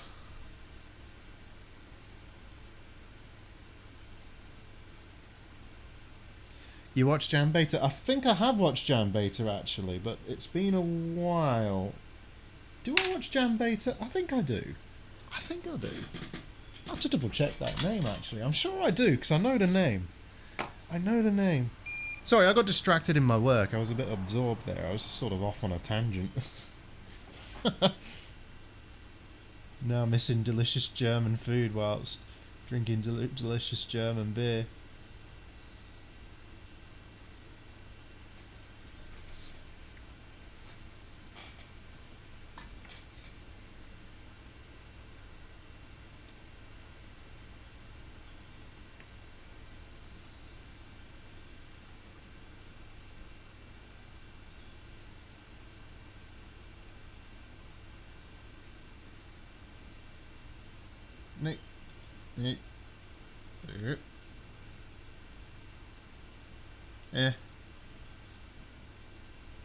Is good enough. There we are.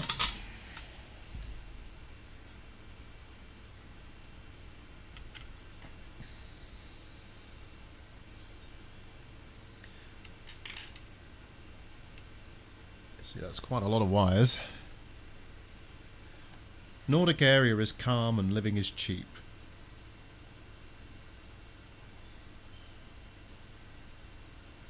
Right, I'm going to catch up on the chat. So, what's been said? Sorry, I have to go to bed. Have a nice evening, everyone. Thanks for streaming. Take care, Richie. Have a good one.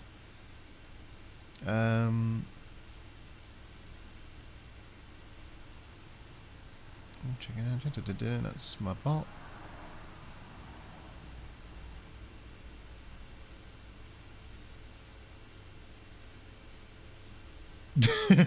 Nice. Nice. HDMI modding a mod. Why not?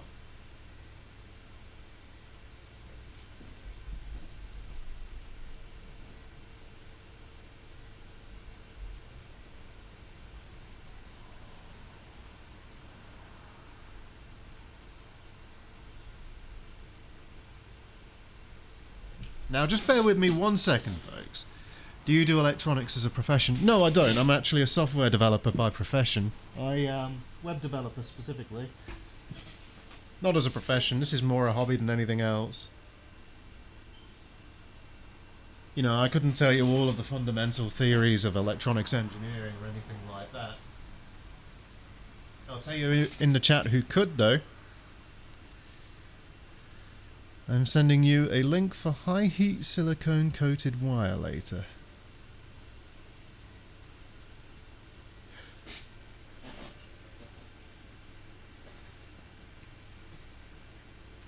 Oh, to be honest, Jason, this kind of wire is fantastic for what I use it for. I actually want it to be able to melt. I know where you're coming from, and it would be useful in some situations, but yeah. Right, I'm missing one connection. I don't know where it goes. Sorry, bear with me, folks.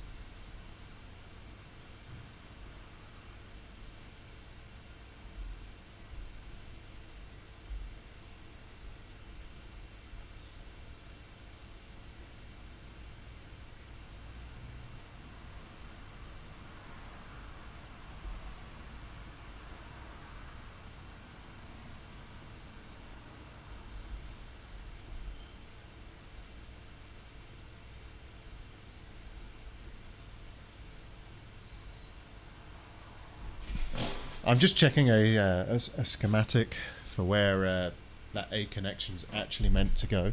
Might actually not be connected.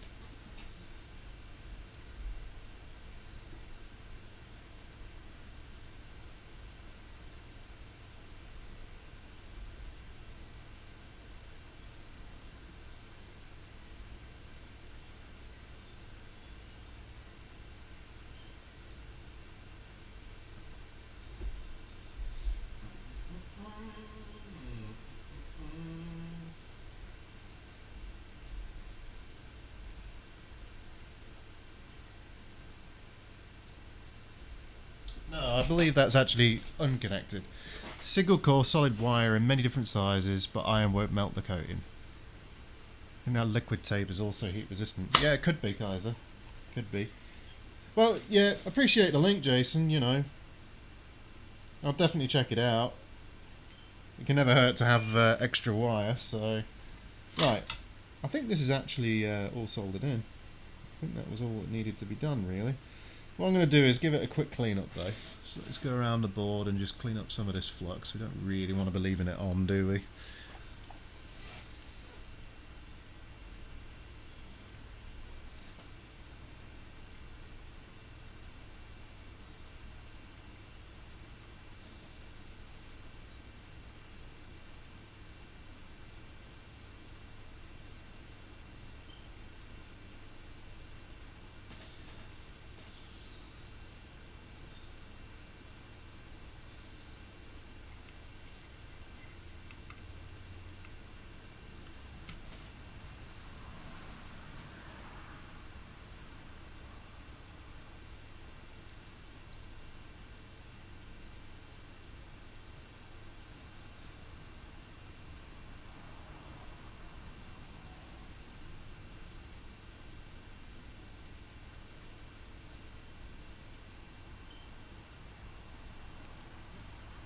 Yeah, it's a nice example of a Mega Drive actually, this one. Nice and tidy. Oh, I've gone too far that way. There we go.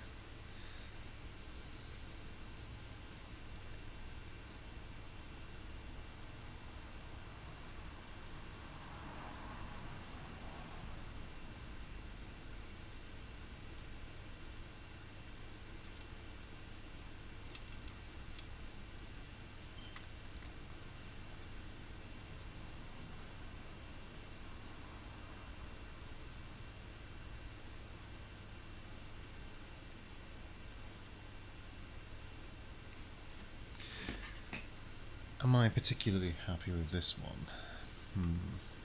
No, I'm not.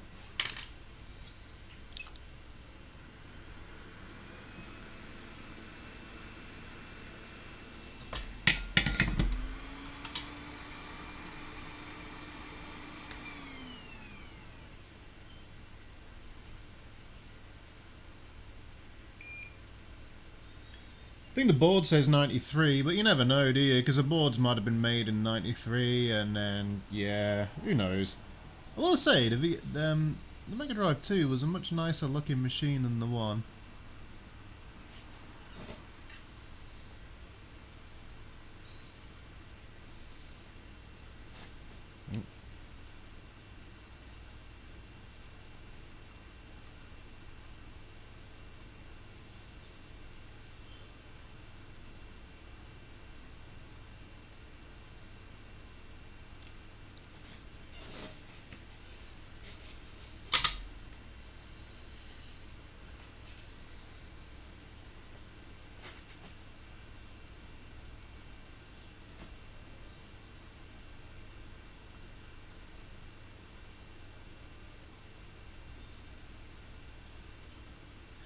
Yeah, right now I do this as a hobby, and I love it, and I could see myself doing it more as an actual job, you know, I really could.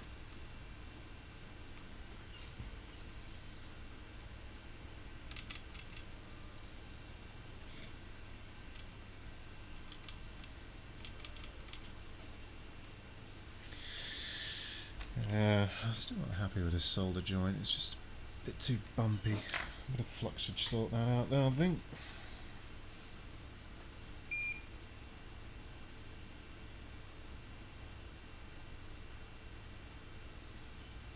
Yeah, that's nicer.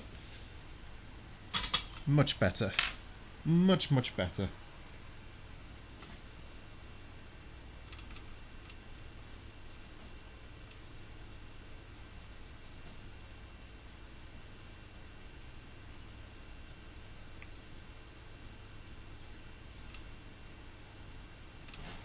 Right, there we go. And then if we come up here,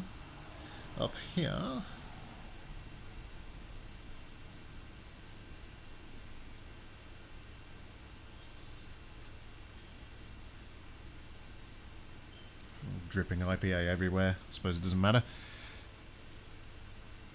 You are using a Hakko iron. Yes, I am.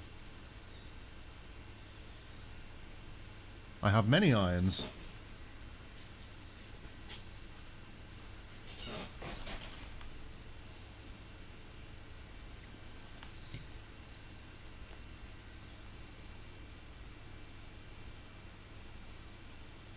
The best cheaper irons, though, get yourself something like a KSG T12 or the Mechanic version. I think the Mechanic offer a T12 soldering station as well. And I think maybe it was Jason who's in the chat. Maybe, I'm not sure. Maybe it wasn't.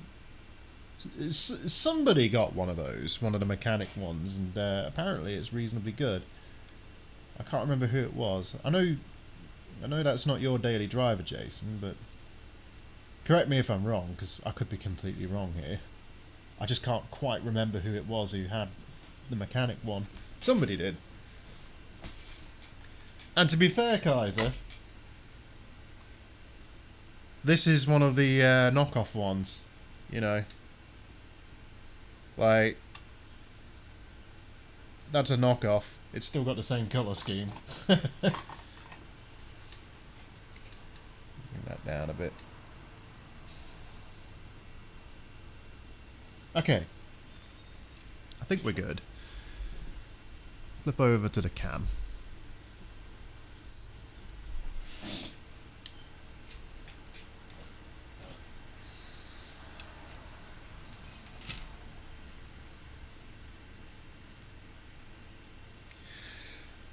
James McNeil, yeah, totally. Totally, I've done this myself. I actually tried to clean the plastics on my keyboard with IPA, and it slightly melted the, you know, the wrist guard that comes with certain keyboards? Yeah, it kind of melted that. So I have a Corsair keyboard, and I'm like, oh, I can clean that with IPA, that'll be fine. No. No, it's not fine. Learn the hard way. I build my custom micro JBC soldering iron. What you do with the consoles that you modified and repaired? Depends, Pedro. Depends. This one isn't my console. This one's for a customer. So, obviously I'll be sending this back to the customer. My own ones, I usually sell them on eBay. Usually. I've actually got a ton I need to sort out. I've got a bunch of Nintendo Switches and some other stuff, but, you know, they can wait. Right, so I think we've got this audio mod installed. I think it looks okay. It's reasonably tidy. I mean, I know it's a little bit of a rat's nest of wires, but it could be worse.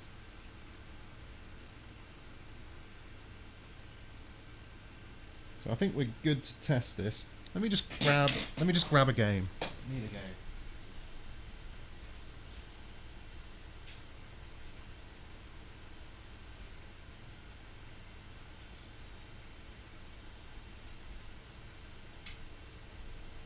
Also need a control pad.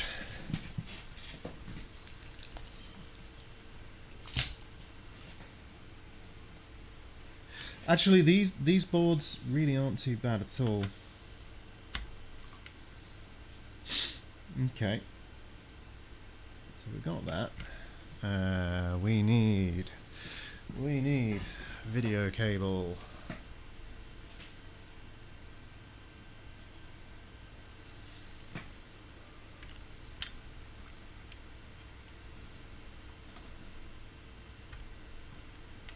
Here's our RGB lead. We'll move this switch off to the side so it doesn't short anything.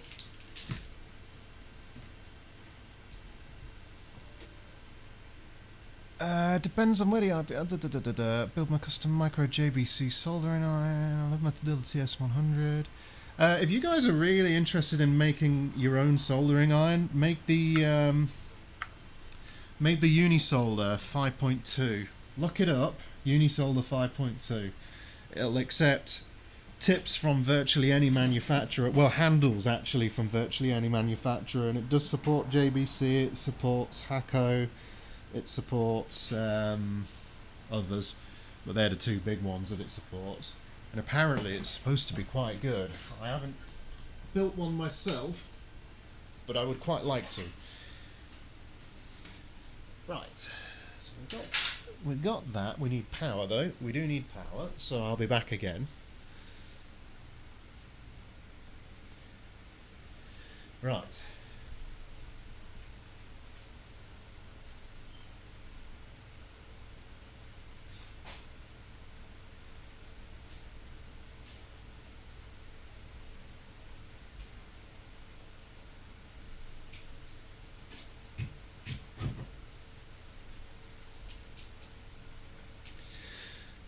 Now the interesting thing is, does it do the audio over SCART? I assume it does.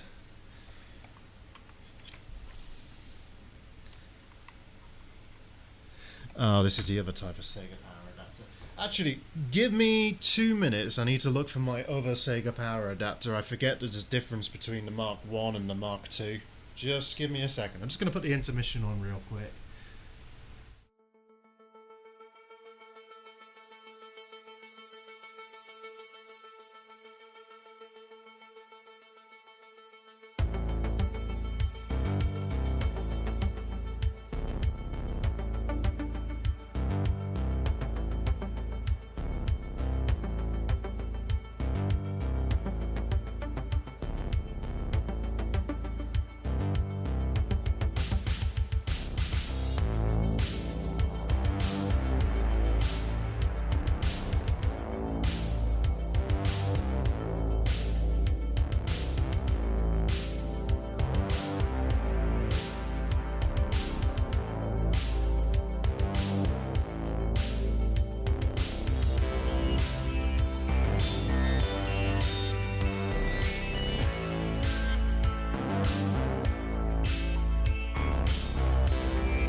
Okay, I'm back. I found it. Found it. Because I forget that not all Sega Power adapters are made the same. So, let's flip over to the open source scan converter and let us power on the Mega Drive and then find my remote for the open source scan converter, which I could have swore I had next to me, but apparently I don't.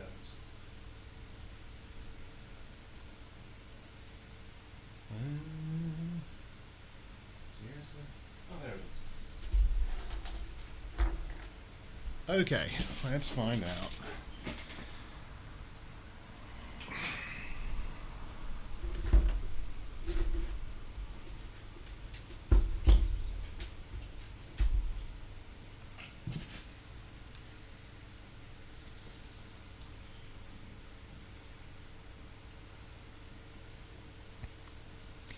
Right, there we go. So we've got scaling on. Let's do some serious upscaling. There we go.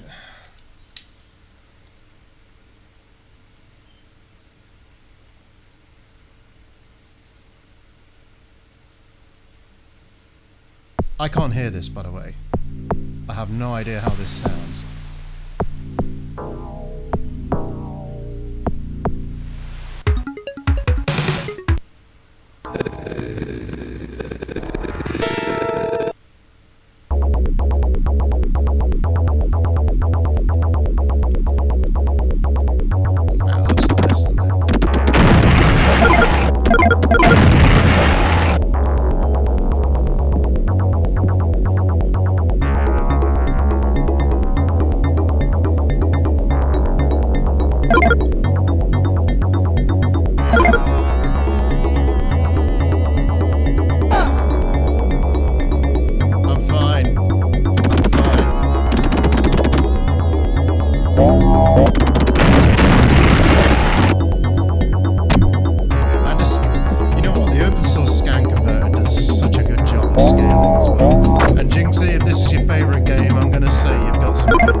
Yeah, this is Alien 3, Jason. Alien 3. Really, really cool game. It's hard though. It's so hard. It's from a different time. It really is.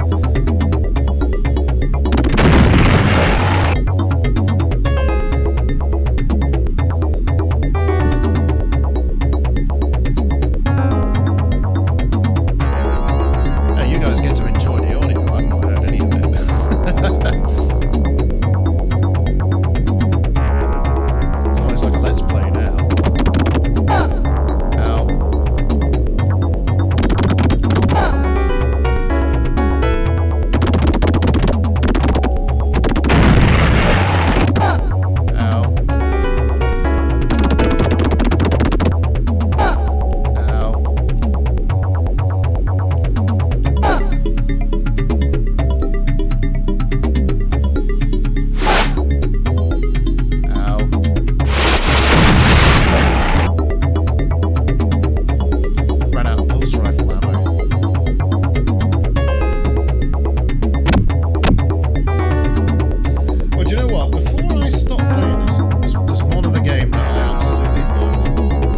Fire it up.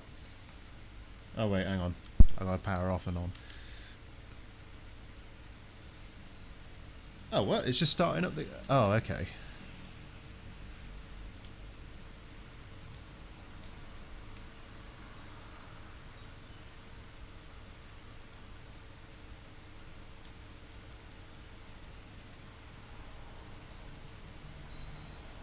Where is it? G, G, E, F, G. Gunship. Oh, okay, it's not in these menus then. Let's get back. No, I don't want to load whatever that rubbish is I just selected.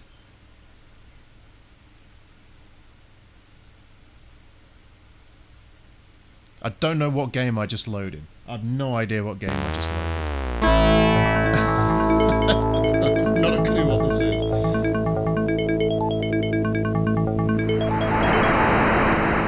What is it?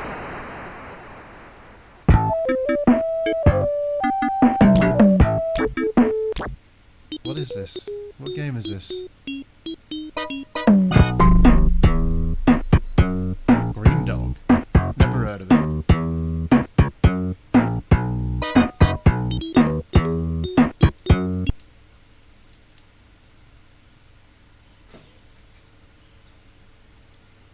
Select game, yes. Let's go with Gunstar Heroes, yes.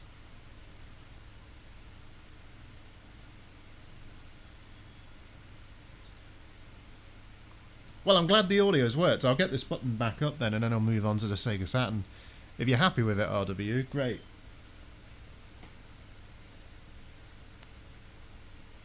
Yeah, I've literally never heard of Green Dog. Like, never heard of it.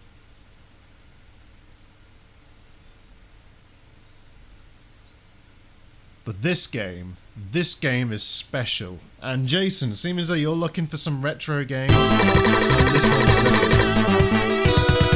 This one is truly excellent. It's tough though. There's 2-player as well.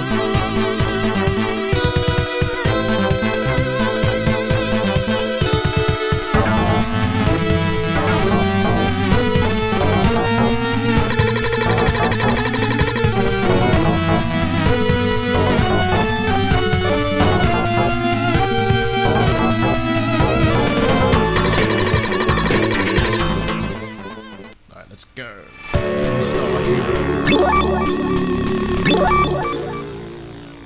This is going to be really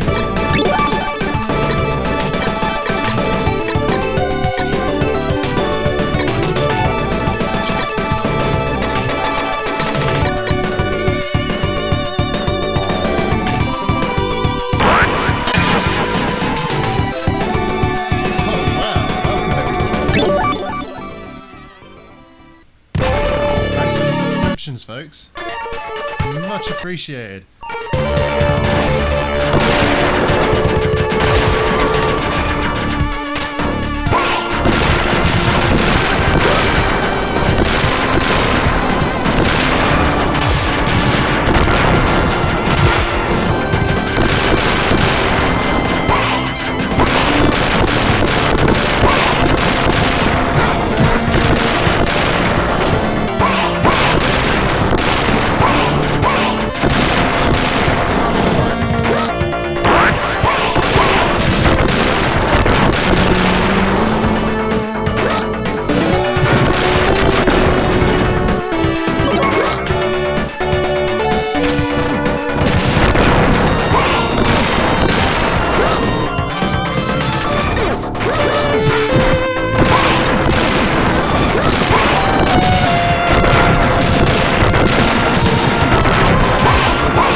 There we go.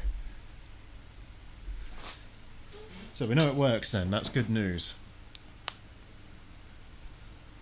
Hi Jaden. Welcome. So, There we go, we've got that MegaAmp installed. I want to do something about keeping it from being a bit loose though, because it is kind of loose at the minute, isn't it? I'll just pop that down there.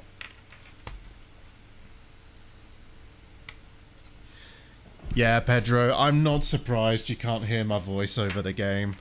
I'm really not. I'd probably have to really mess around with it to get that to work right.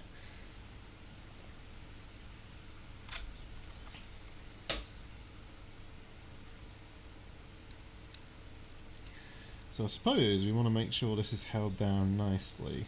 How do we want to do that? I'm open to suggestions.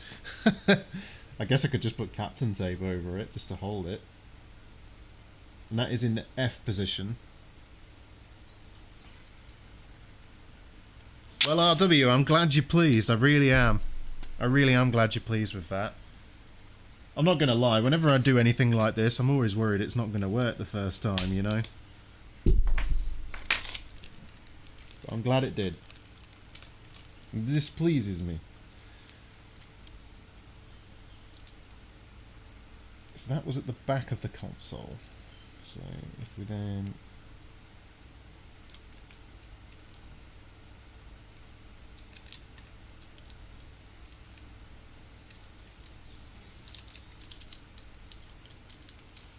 No, I can do better than that.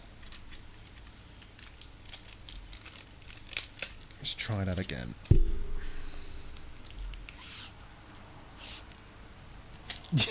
Yeah. Hot glue.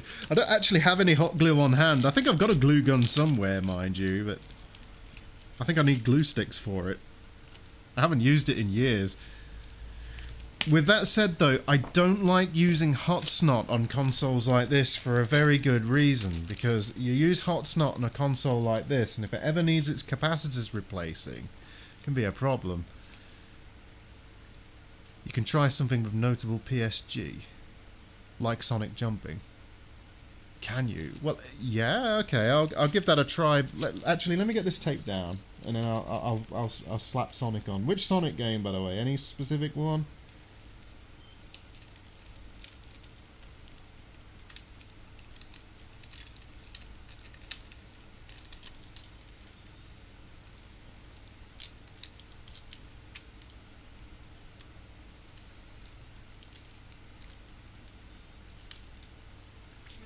Do I have scissors? Do I have scissors? Do I? I guess I don't need scissors, do I? I've got a blade.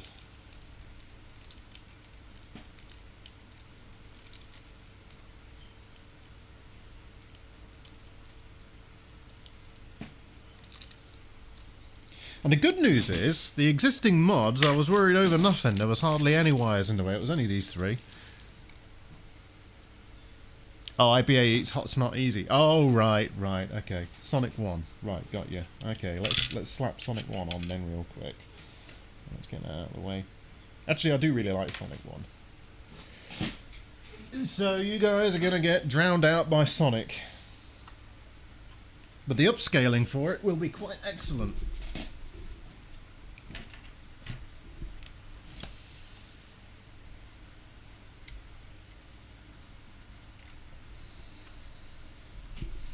Alrighty, I think I've got Sonic 1. Welcome back, Technic. So, because, for those of you who missed it, I've just modded in this MegaAmp audio thing. And on request, I've been requested to fire up Sonic. Which, to be fair, is a game with a very good soundtrack, I will admit. I mean, I love Sonic. Sonic's fantastic. So,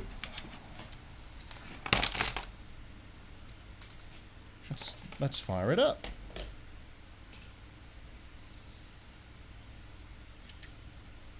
So we're powered on.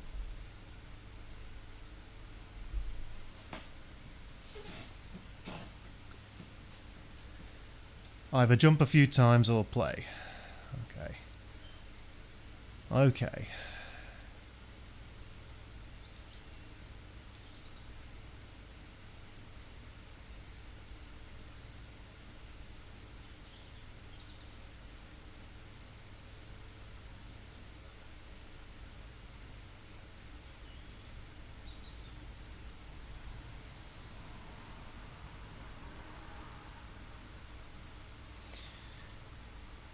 You alright with Sonic 3?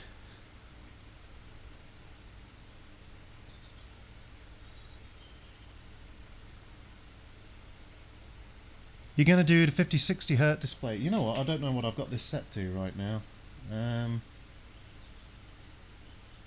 Let's toggle.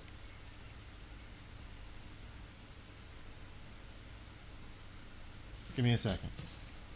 Right.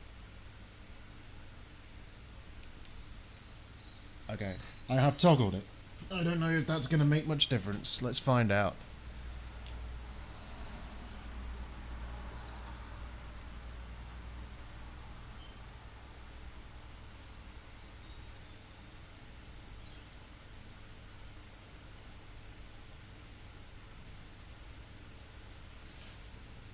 Yeah, I guess the sonic jump sounds are basically the same on everything.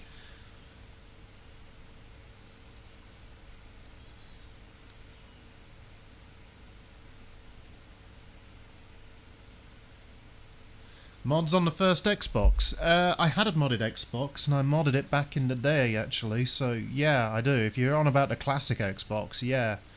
Sega!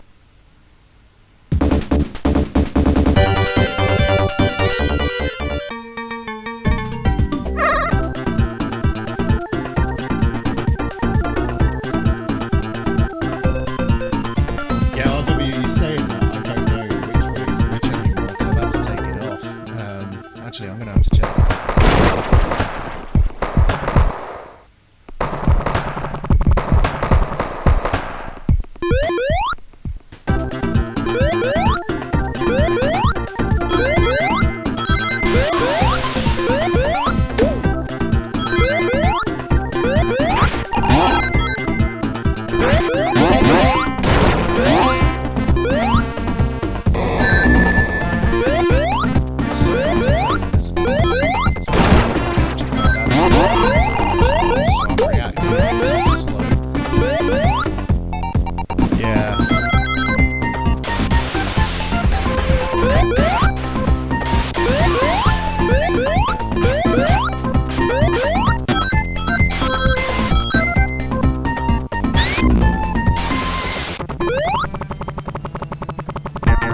Lag is entirely down to my cap.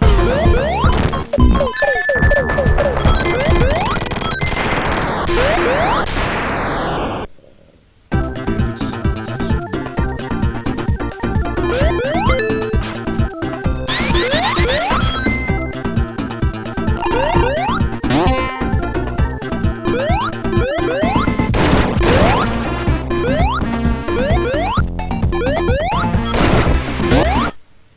Okay, great. Excellent. I'm very glad you're happy with it. Right. Let's get it disconnected. Once again.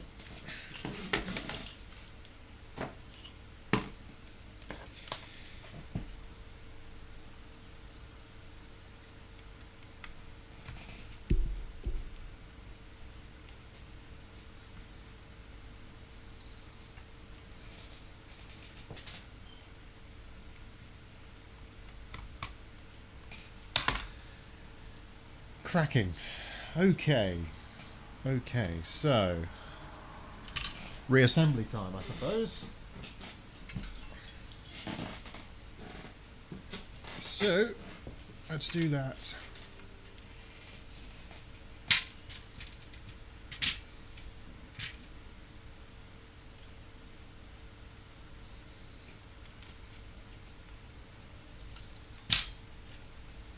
Yeah, no problem.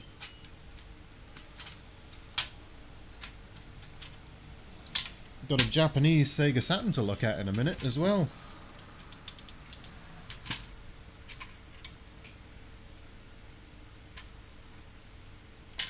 Go. Whoopsie. Okay. Right, so I gotta work out. Right, so. Okay, I don't know which way is which on this damn thing. Oh, I can tweak it, it's only a nut.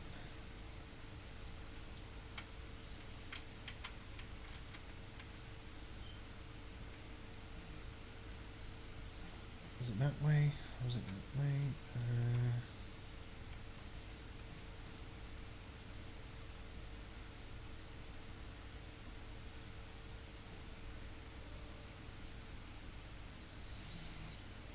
Okay, my guess is that's actually the correct way. Every time I turn it on, it goes to the dash. If I press the game list... Right, so sorry, let me catch up on the chat. So... LWL 20... Yeah, a good machine should have frequency lag. Only works in Sonic 1.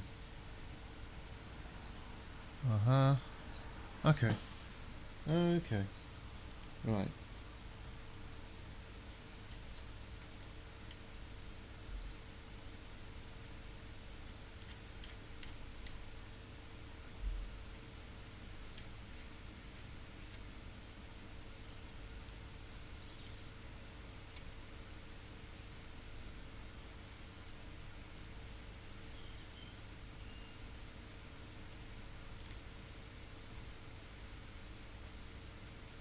Do you know, I could have had it on 60 Hertz, couldn't I? Because, yeah,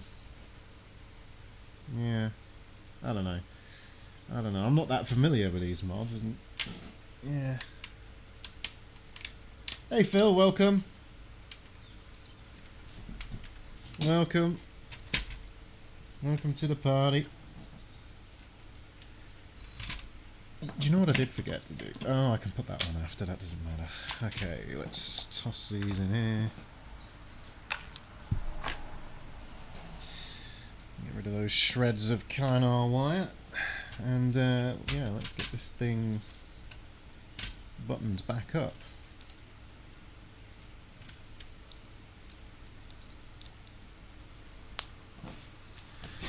Right, this.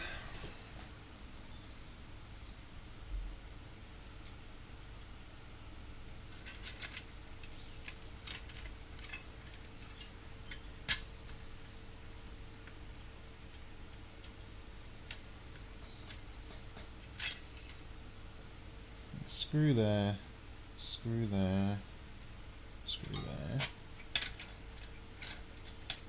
So that gets covered. Or is that a bottom screw? I'm trying to work out where the screws go now. Can't remember. So there's one there. One goes through there, one goes through there. One goes through there. Couple through there. One through there, one through there.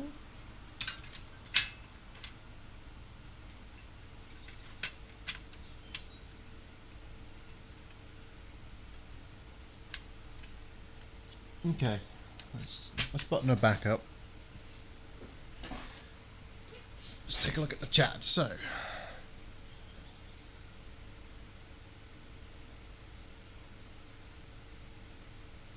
you fell asleep and died. Well, I assume you got better. I mean, yeah, I've watched Monty Python. I know how that works. Turned me into a newt. Oh, I got better. I got better.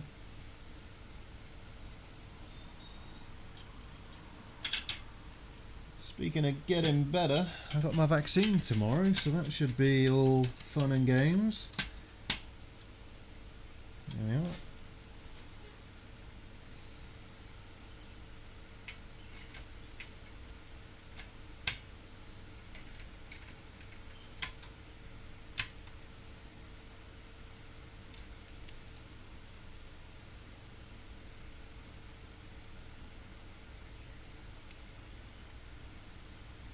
What am I? Okay, so what am I missing? Well, do you know what, RW? Like I say, I'm glad you're happy. I really am. I mean, bear in mind as well, you're not hearing it with your, like, you're not hearing it in real time, like, as it will sound with your equipment, right? You're hearing it through, quite frankly, a cheap Chinese capture card as well. So, I would imagine that with the proper audio setup, it'll sound better than you just heard.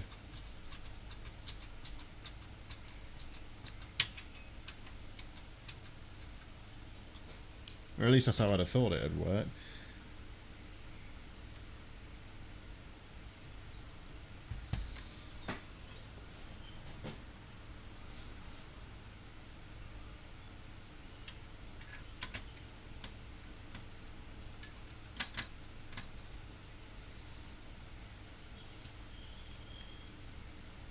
stepping down to the 30s.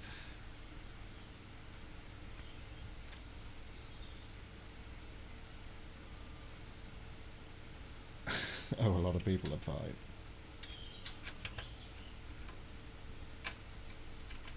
This is the way.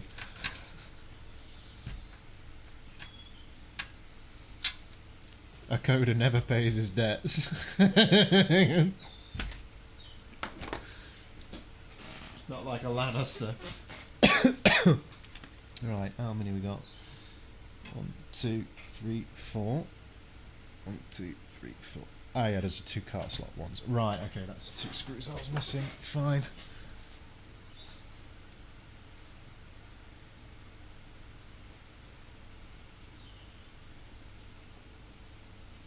Sweet. Well, you happy? Yeah, nothing wrong with a 2.1 setup. I have a 2.1 on my PC. To be fair, you're not going to get more than 2.1 out of a Mega Drive anyways. It's only stereo, isn't it?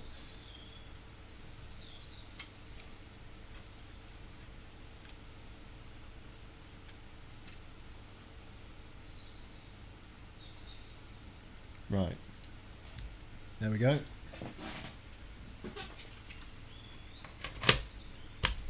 I do think these are gorgeous looking machines, even for their age.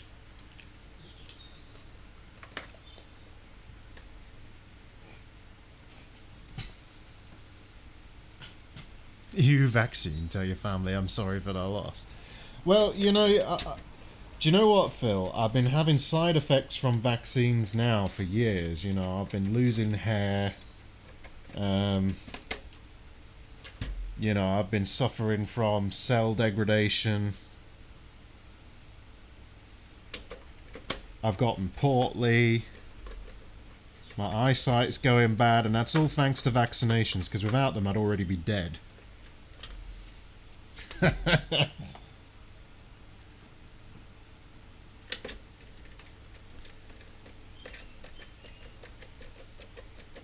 Well, Road Rash was a good game. I wonder if I have that on my cart. I might. I might.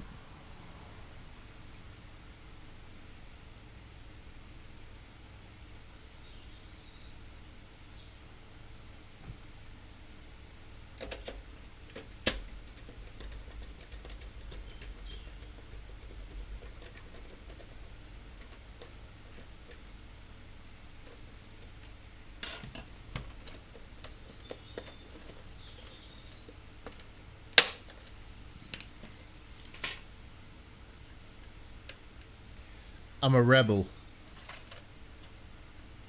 Do not remove.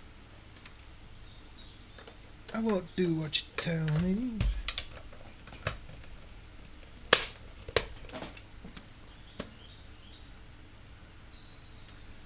Oh, the Mega CD 2. Yeah, that was cool. I always wondered if there'd ever be an emulator for that. Mind you, I think these actually work as Mega CDs. I think. I wonder.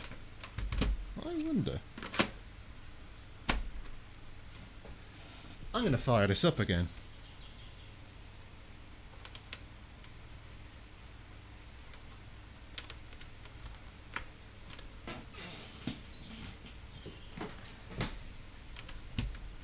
Let's find out.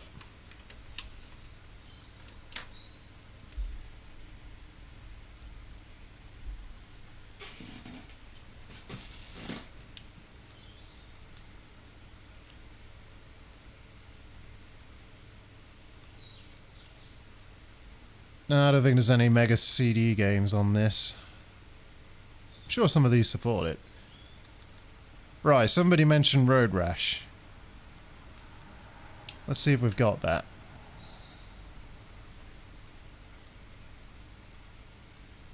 F G H I K L M N P. Right, we're in Road Rash. Ah, here we go.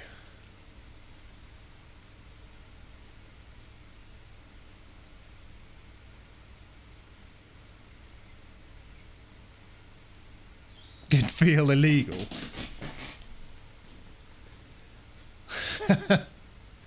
I'd argue modding a Mega Drive is far more legal these days than than doing something simple like repairing a Blu-ray drive on a PS4, Phil.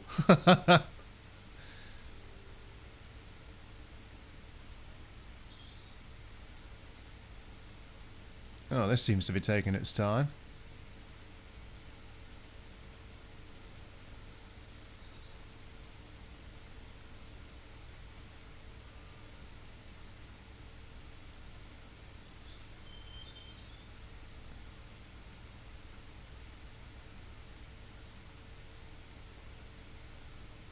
It seems to be doing something. There we go.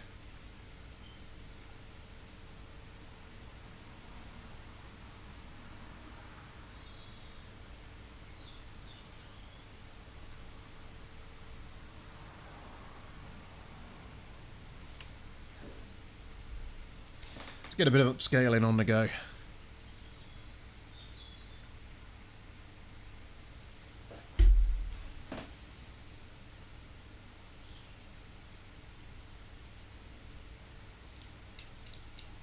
This literally seems to be doing nothing.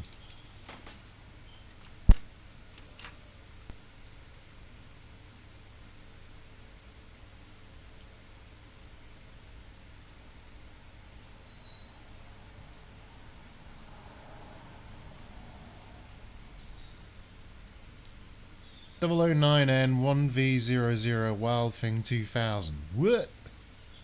What? I have no idea. No idea what you're on about. Select game. Oh, let's go with a quick classic. Oh no, I should have done Streets of Rage. Streets of Rage is such a good game. No, no RW, this is just a cheap one I picked up off Ali. It's a clone.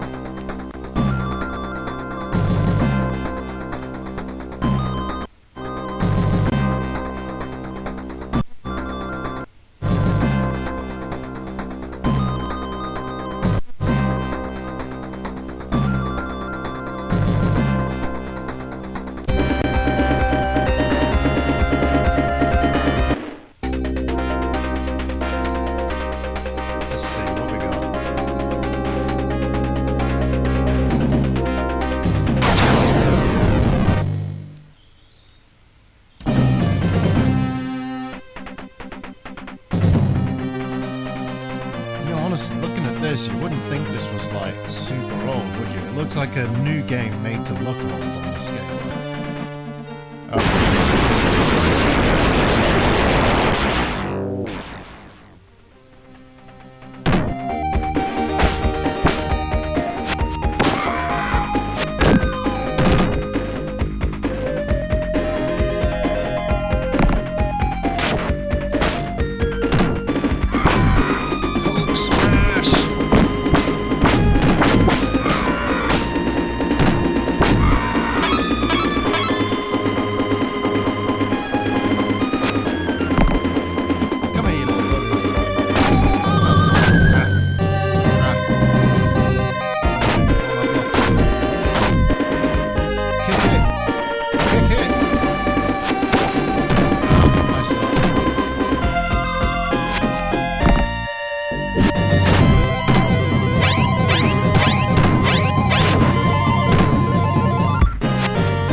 Maybe. I'm just going to do a Sega Saturn and a power mod and call it a day.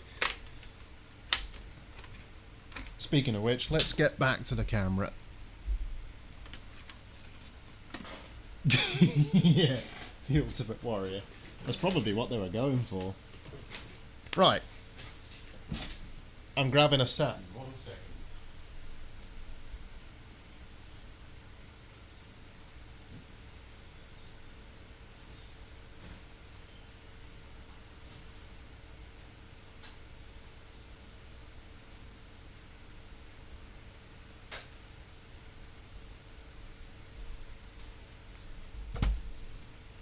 I'm also grabbing the power mod.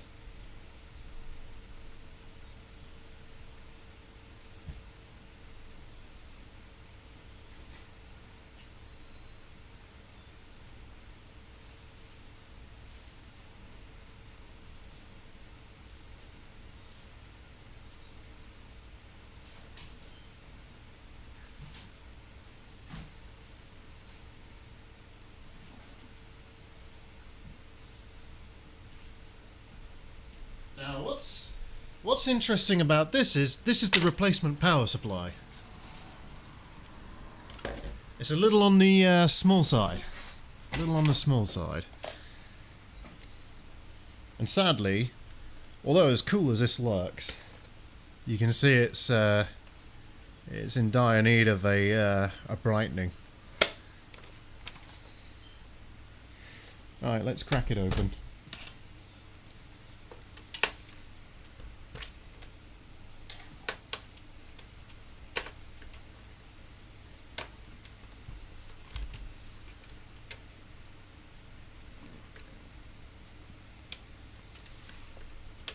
You're supposed to stream 2 hours ago, I fell asleep. Phil, you stream whenever you want to, mate. You know, you don't have to wait on me. It's not a problem.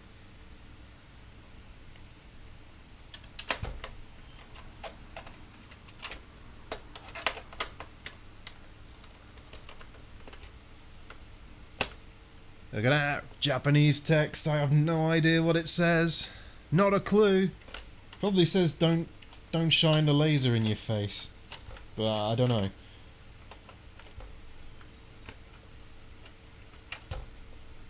Any of that? I think that's... Yeah, there we go. I don't think this Saturn has ever been opened by the feel of these screws.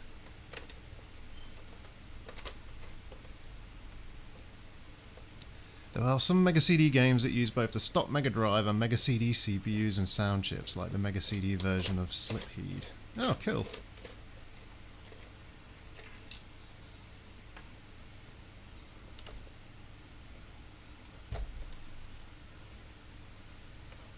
Okay, we got 2 more screws here. I bet there's one hidden in the battery bay as well.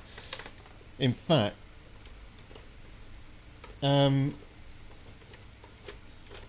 I wonder if the battery in this needs replacing, the date battery. I guess I can check that.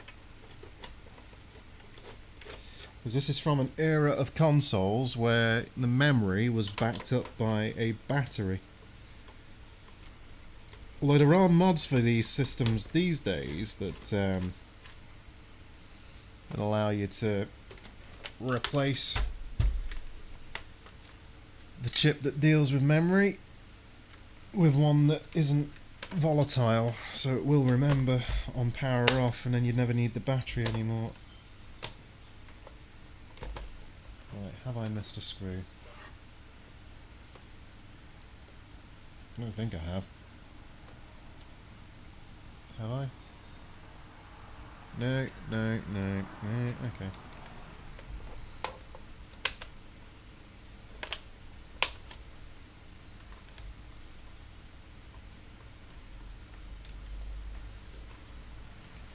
Okay, there's definitely wires holding this thing together.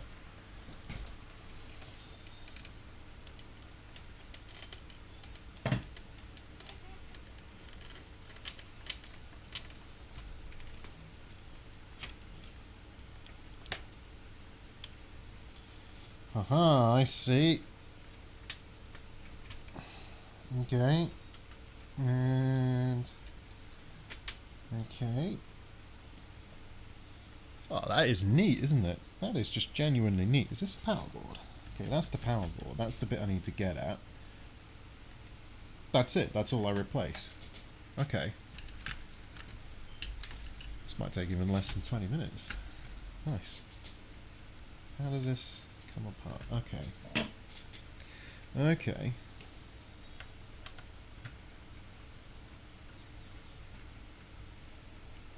Man, the Japanese really do make quality when it comes to electronics. Soldering kit, games, consoles, you name it, the Japanese do it right.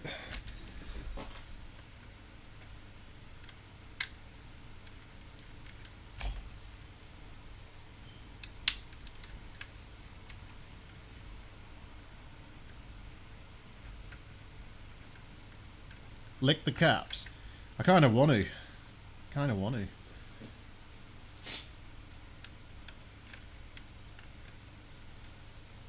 I bet they taste like Japan and glory.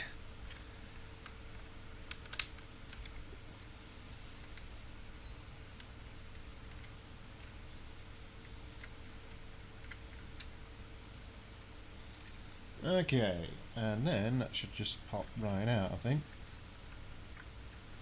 Is it? No. How in the world does this come out?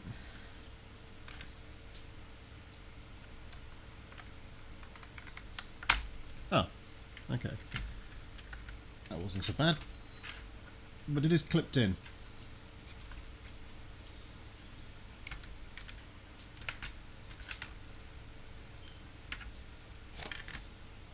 So I guess I have to snip that cable tie. Phil, I'm not licking the caps, mate. I'm not stupid. Probably tastes like fish.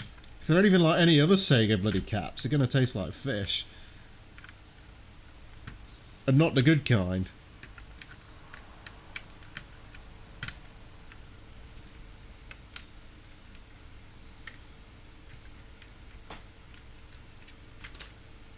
Alright, there we go.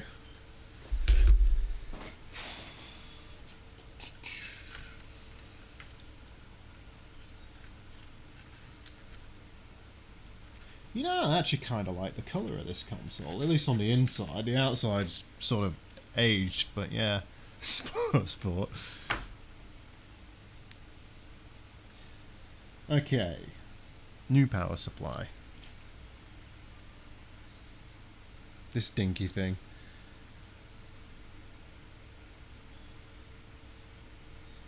Look at it, it's tiny! Where does this even mount? Does it mount on that? How does this even... What?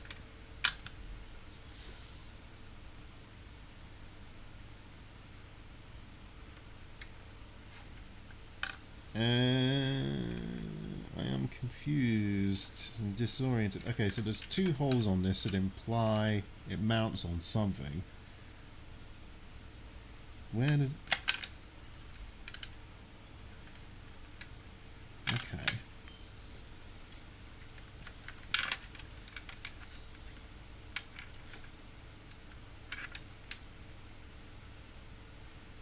CD drive.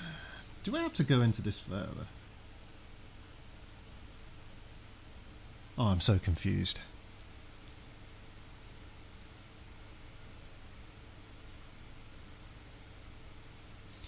Did you end up selling that case, Gorion? No, not yet. No.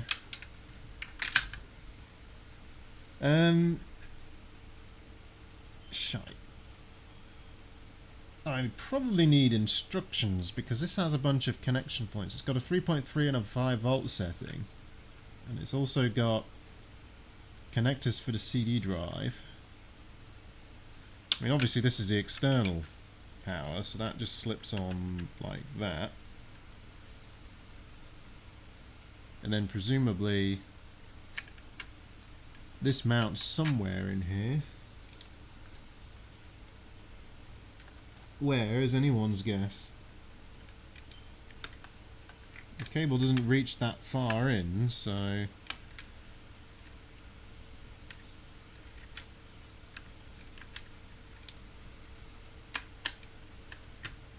I should probably Google this, shouldn't I?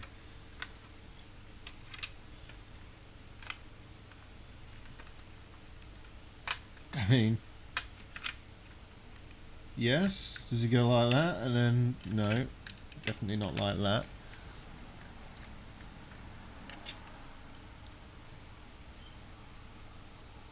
Yeah, it's going DC. That's exactly it, Phil. It swaps out the AC/DC board, the old beefcake. This kill you if you touch it board with a DC board.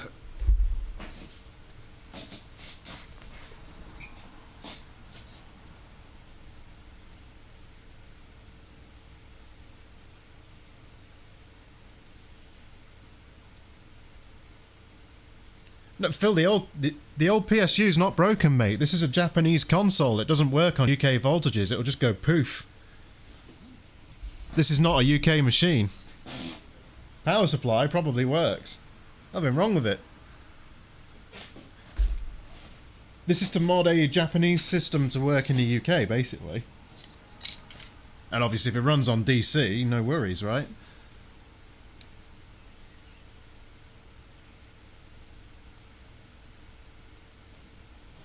But yeah, it's one of those things where it's like, yeah. Yeah. Plug it in. If I plug it in, I'm going to have a very upset person on my hands. Very upset. Right. Okay. I have no idea how the hell this is supposed to go. Where does it mount? Who am I? Where am I? Where is the commissioner?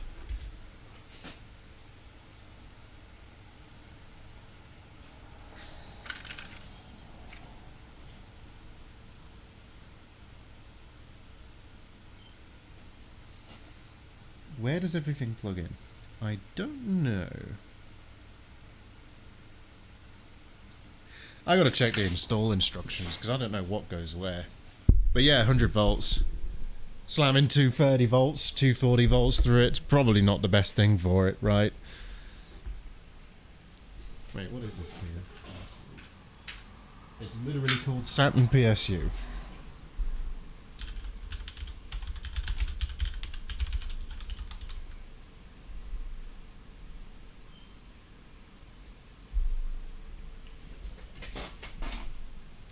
No, no instructions. Everything was loose.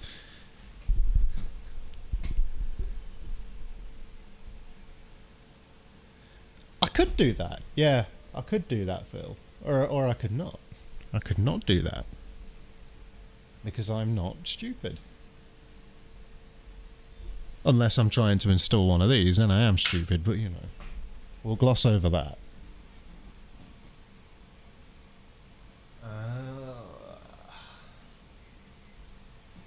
I'm looking up instructions because there aren't any.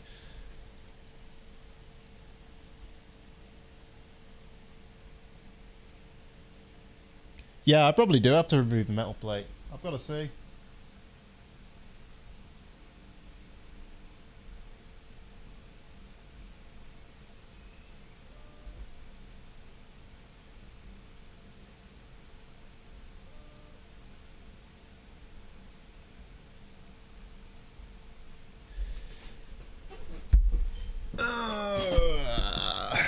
I mean, I wonder if I just need to reroute these. So I probably have to reroute that to that header. Maybe. Why? Like seriously, right? What is this supposed to, like, look at this. White, black. It's like, okay. Why are we bringing race into this? And you know, you've got 5 volt, 3.3 volt. Fine, I'm guessing one of the Saturn revisions runs on 3.3 and one on 5. Which is surprising, that doesn't make much sense. I'll donate £500 to your stream if you caress the Japanese power supply while it's plugged in. No. No.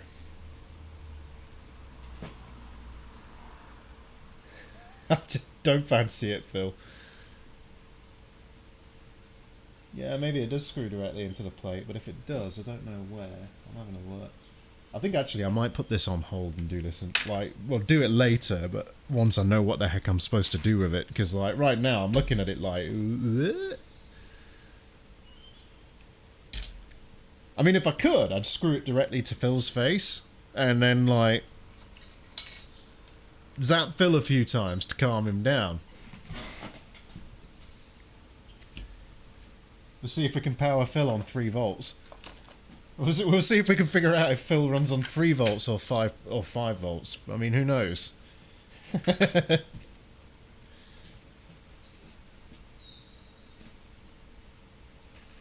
Yeah, I think it probably does go into the plate though. That would make sense. Yeah, this is a very different. This is very different to what I was expecting. I swear my Saturn's not this complicated.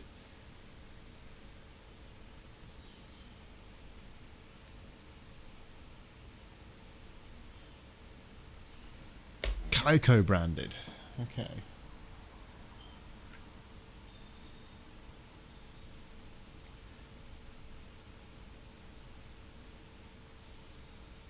Hmm. 12 volts because you're a man beast. Well, what we'll do, we'll get you some fish and chips, and we'll put extra salt on your chips, because salt's an electrolyte. And, question mark profit. That's my thinking.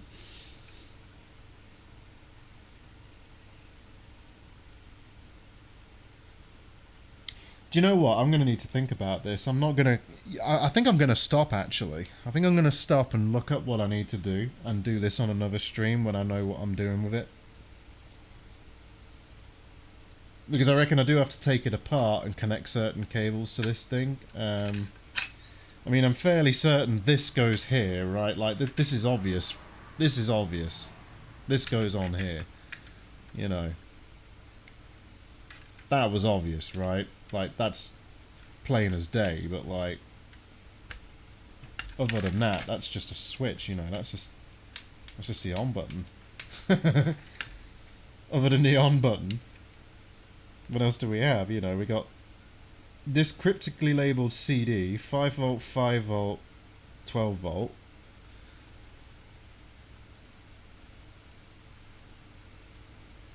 Yeah, the Saturn is complicated. Those two Hitachi processors are pretty ridiculous. The other thing is, as well, is that must be... These pins must be for the main rails. Oh, okay. Okay, so we've got here... It's got a 9 volt rail, a 5 volt rail, a 3.3 volt rail, and 2 ground... Okay, 2 ground connect... Right, okay. Actually, that makes more sense, doesn't it? Ah, okay. Okay. So this is 9 volt. 5 volt. 3... I can't read it because there's a bloody component in the way. Okay. You never own one of these and now they're too bloody expensive. What, a Sega Saturn? Legitimately good machines as well. They had some really cool arcade ports. And they're not too expensive if you get a bus one, Phil. I mean, you can always fix one. They're not usually that bad. Like, fault-wise. Okay, so... I mean, it looks like this should have come with some kind of cable, right? Because this is soldered onto the board through this connector thing here. I mean, I can release the pins and then push them directly into this, but it looks like this is expecting a specific cable. It's like there's bits of this power supply missing, right? Because if you look at this connector, it's got some clear points for things to clip on. There, and there. 3 clip points.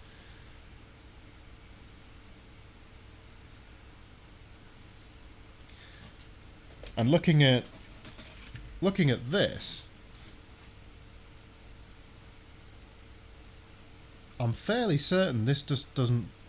I'm pretty sure this doesn't just plug into it. Maybe it does. Have they done it like that? 1, 2, 3, 4, 5 pins. Are they physically the same dimensions? I mean, I wonder if I'm meant to desolder this connector from the main power board and then plug the socket in. I mean, that'd be a strange way to do it, wouldn't it?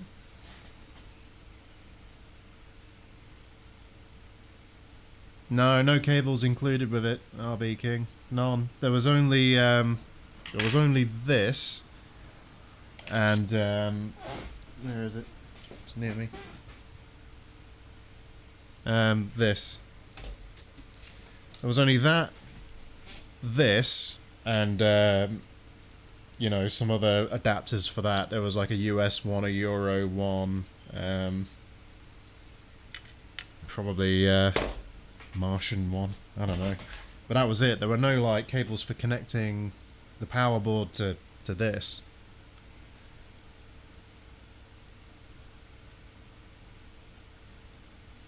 Interesting. Okay. I mean, I think I can make use of this. I can definitely I can wire this to this easy enough, right? Like I can desolder this NAF socket, or just pull the wires out of this. I mean, I'd have to desolder the wires. Would I have to desolder the wires, or are they socketed? I can't tell. Because I could yeah, either way, I could take these wires, pop them in this, and then just connect by the original cables to the Saturn. Oh, Phil, I want to show you something actually. While you're on.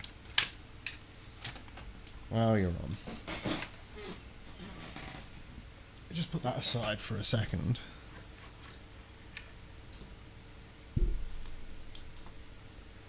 You know, that's a good idea, isn't it? Yeah, if I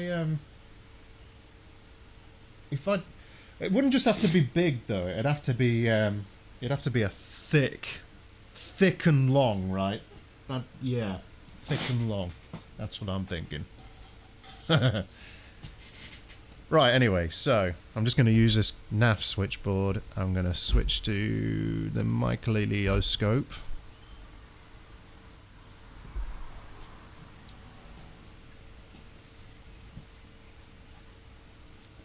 And check it out. I think I'm still in manual focus mode actually. Let's kick off of that.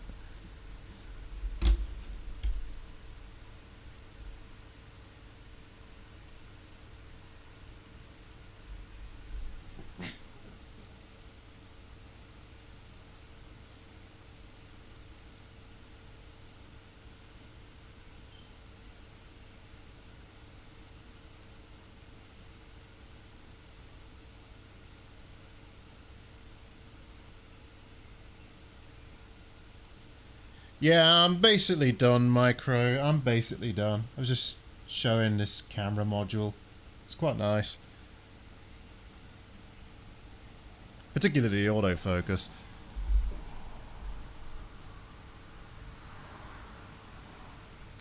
Oh, thanks for subscribing. Yay! Always fun to have new subs. But yeah, you know, new scope camera. Definitely can recommend it.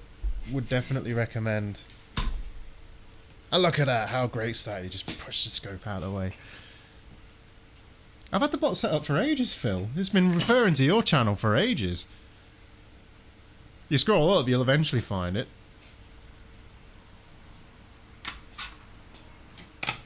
But yeah, so I'm going to figure out what the heck to do with that Saturn. Because I could do that on stream, but I could be here all night, and I do need to sleep tonight because I'm getting chipped tomorrow, and I don't know if it's going to be the Microsoft or Google chip they're installing in me, so could be either. I just don't know yet. It's the IMX 2090 on the scope. I'll bring it into view actually.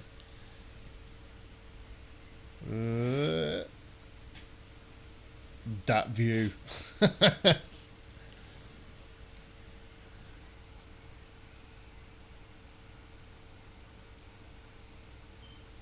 Yeah. So, we got a modded Mega Drive 2. I will sort this Saturn out, but I've got to work out how I'm going to do that before I can, you know, carry on with it. So, yeah, I'm going to end it here anyway. I'm going to put a new 2030 coin cell in it as well, just to be sure. But yeah. So I'm going to end it now. Highly recommend everybody who's watching who doesn't know the coder, Phil, hop over onto Phil's channel. He'll be streaming soon, and he'll probably be fixing a PS4, an Xbox, or a Switch of some form. Or just generally trying to fix people. You know, he's usually trying one or the other. So check Phil out. And yeah. Anyway, have a good one all. And yeah. I need heard back about the 4K scope cam sponsors. Never. Well, I'm not surprised. It's a lot of money. You know. 4K doesn't matter. It's all about the sensor quality anyway.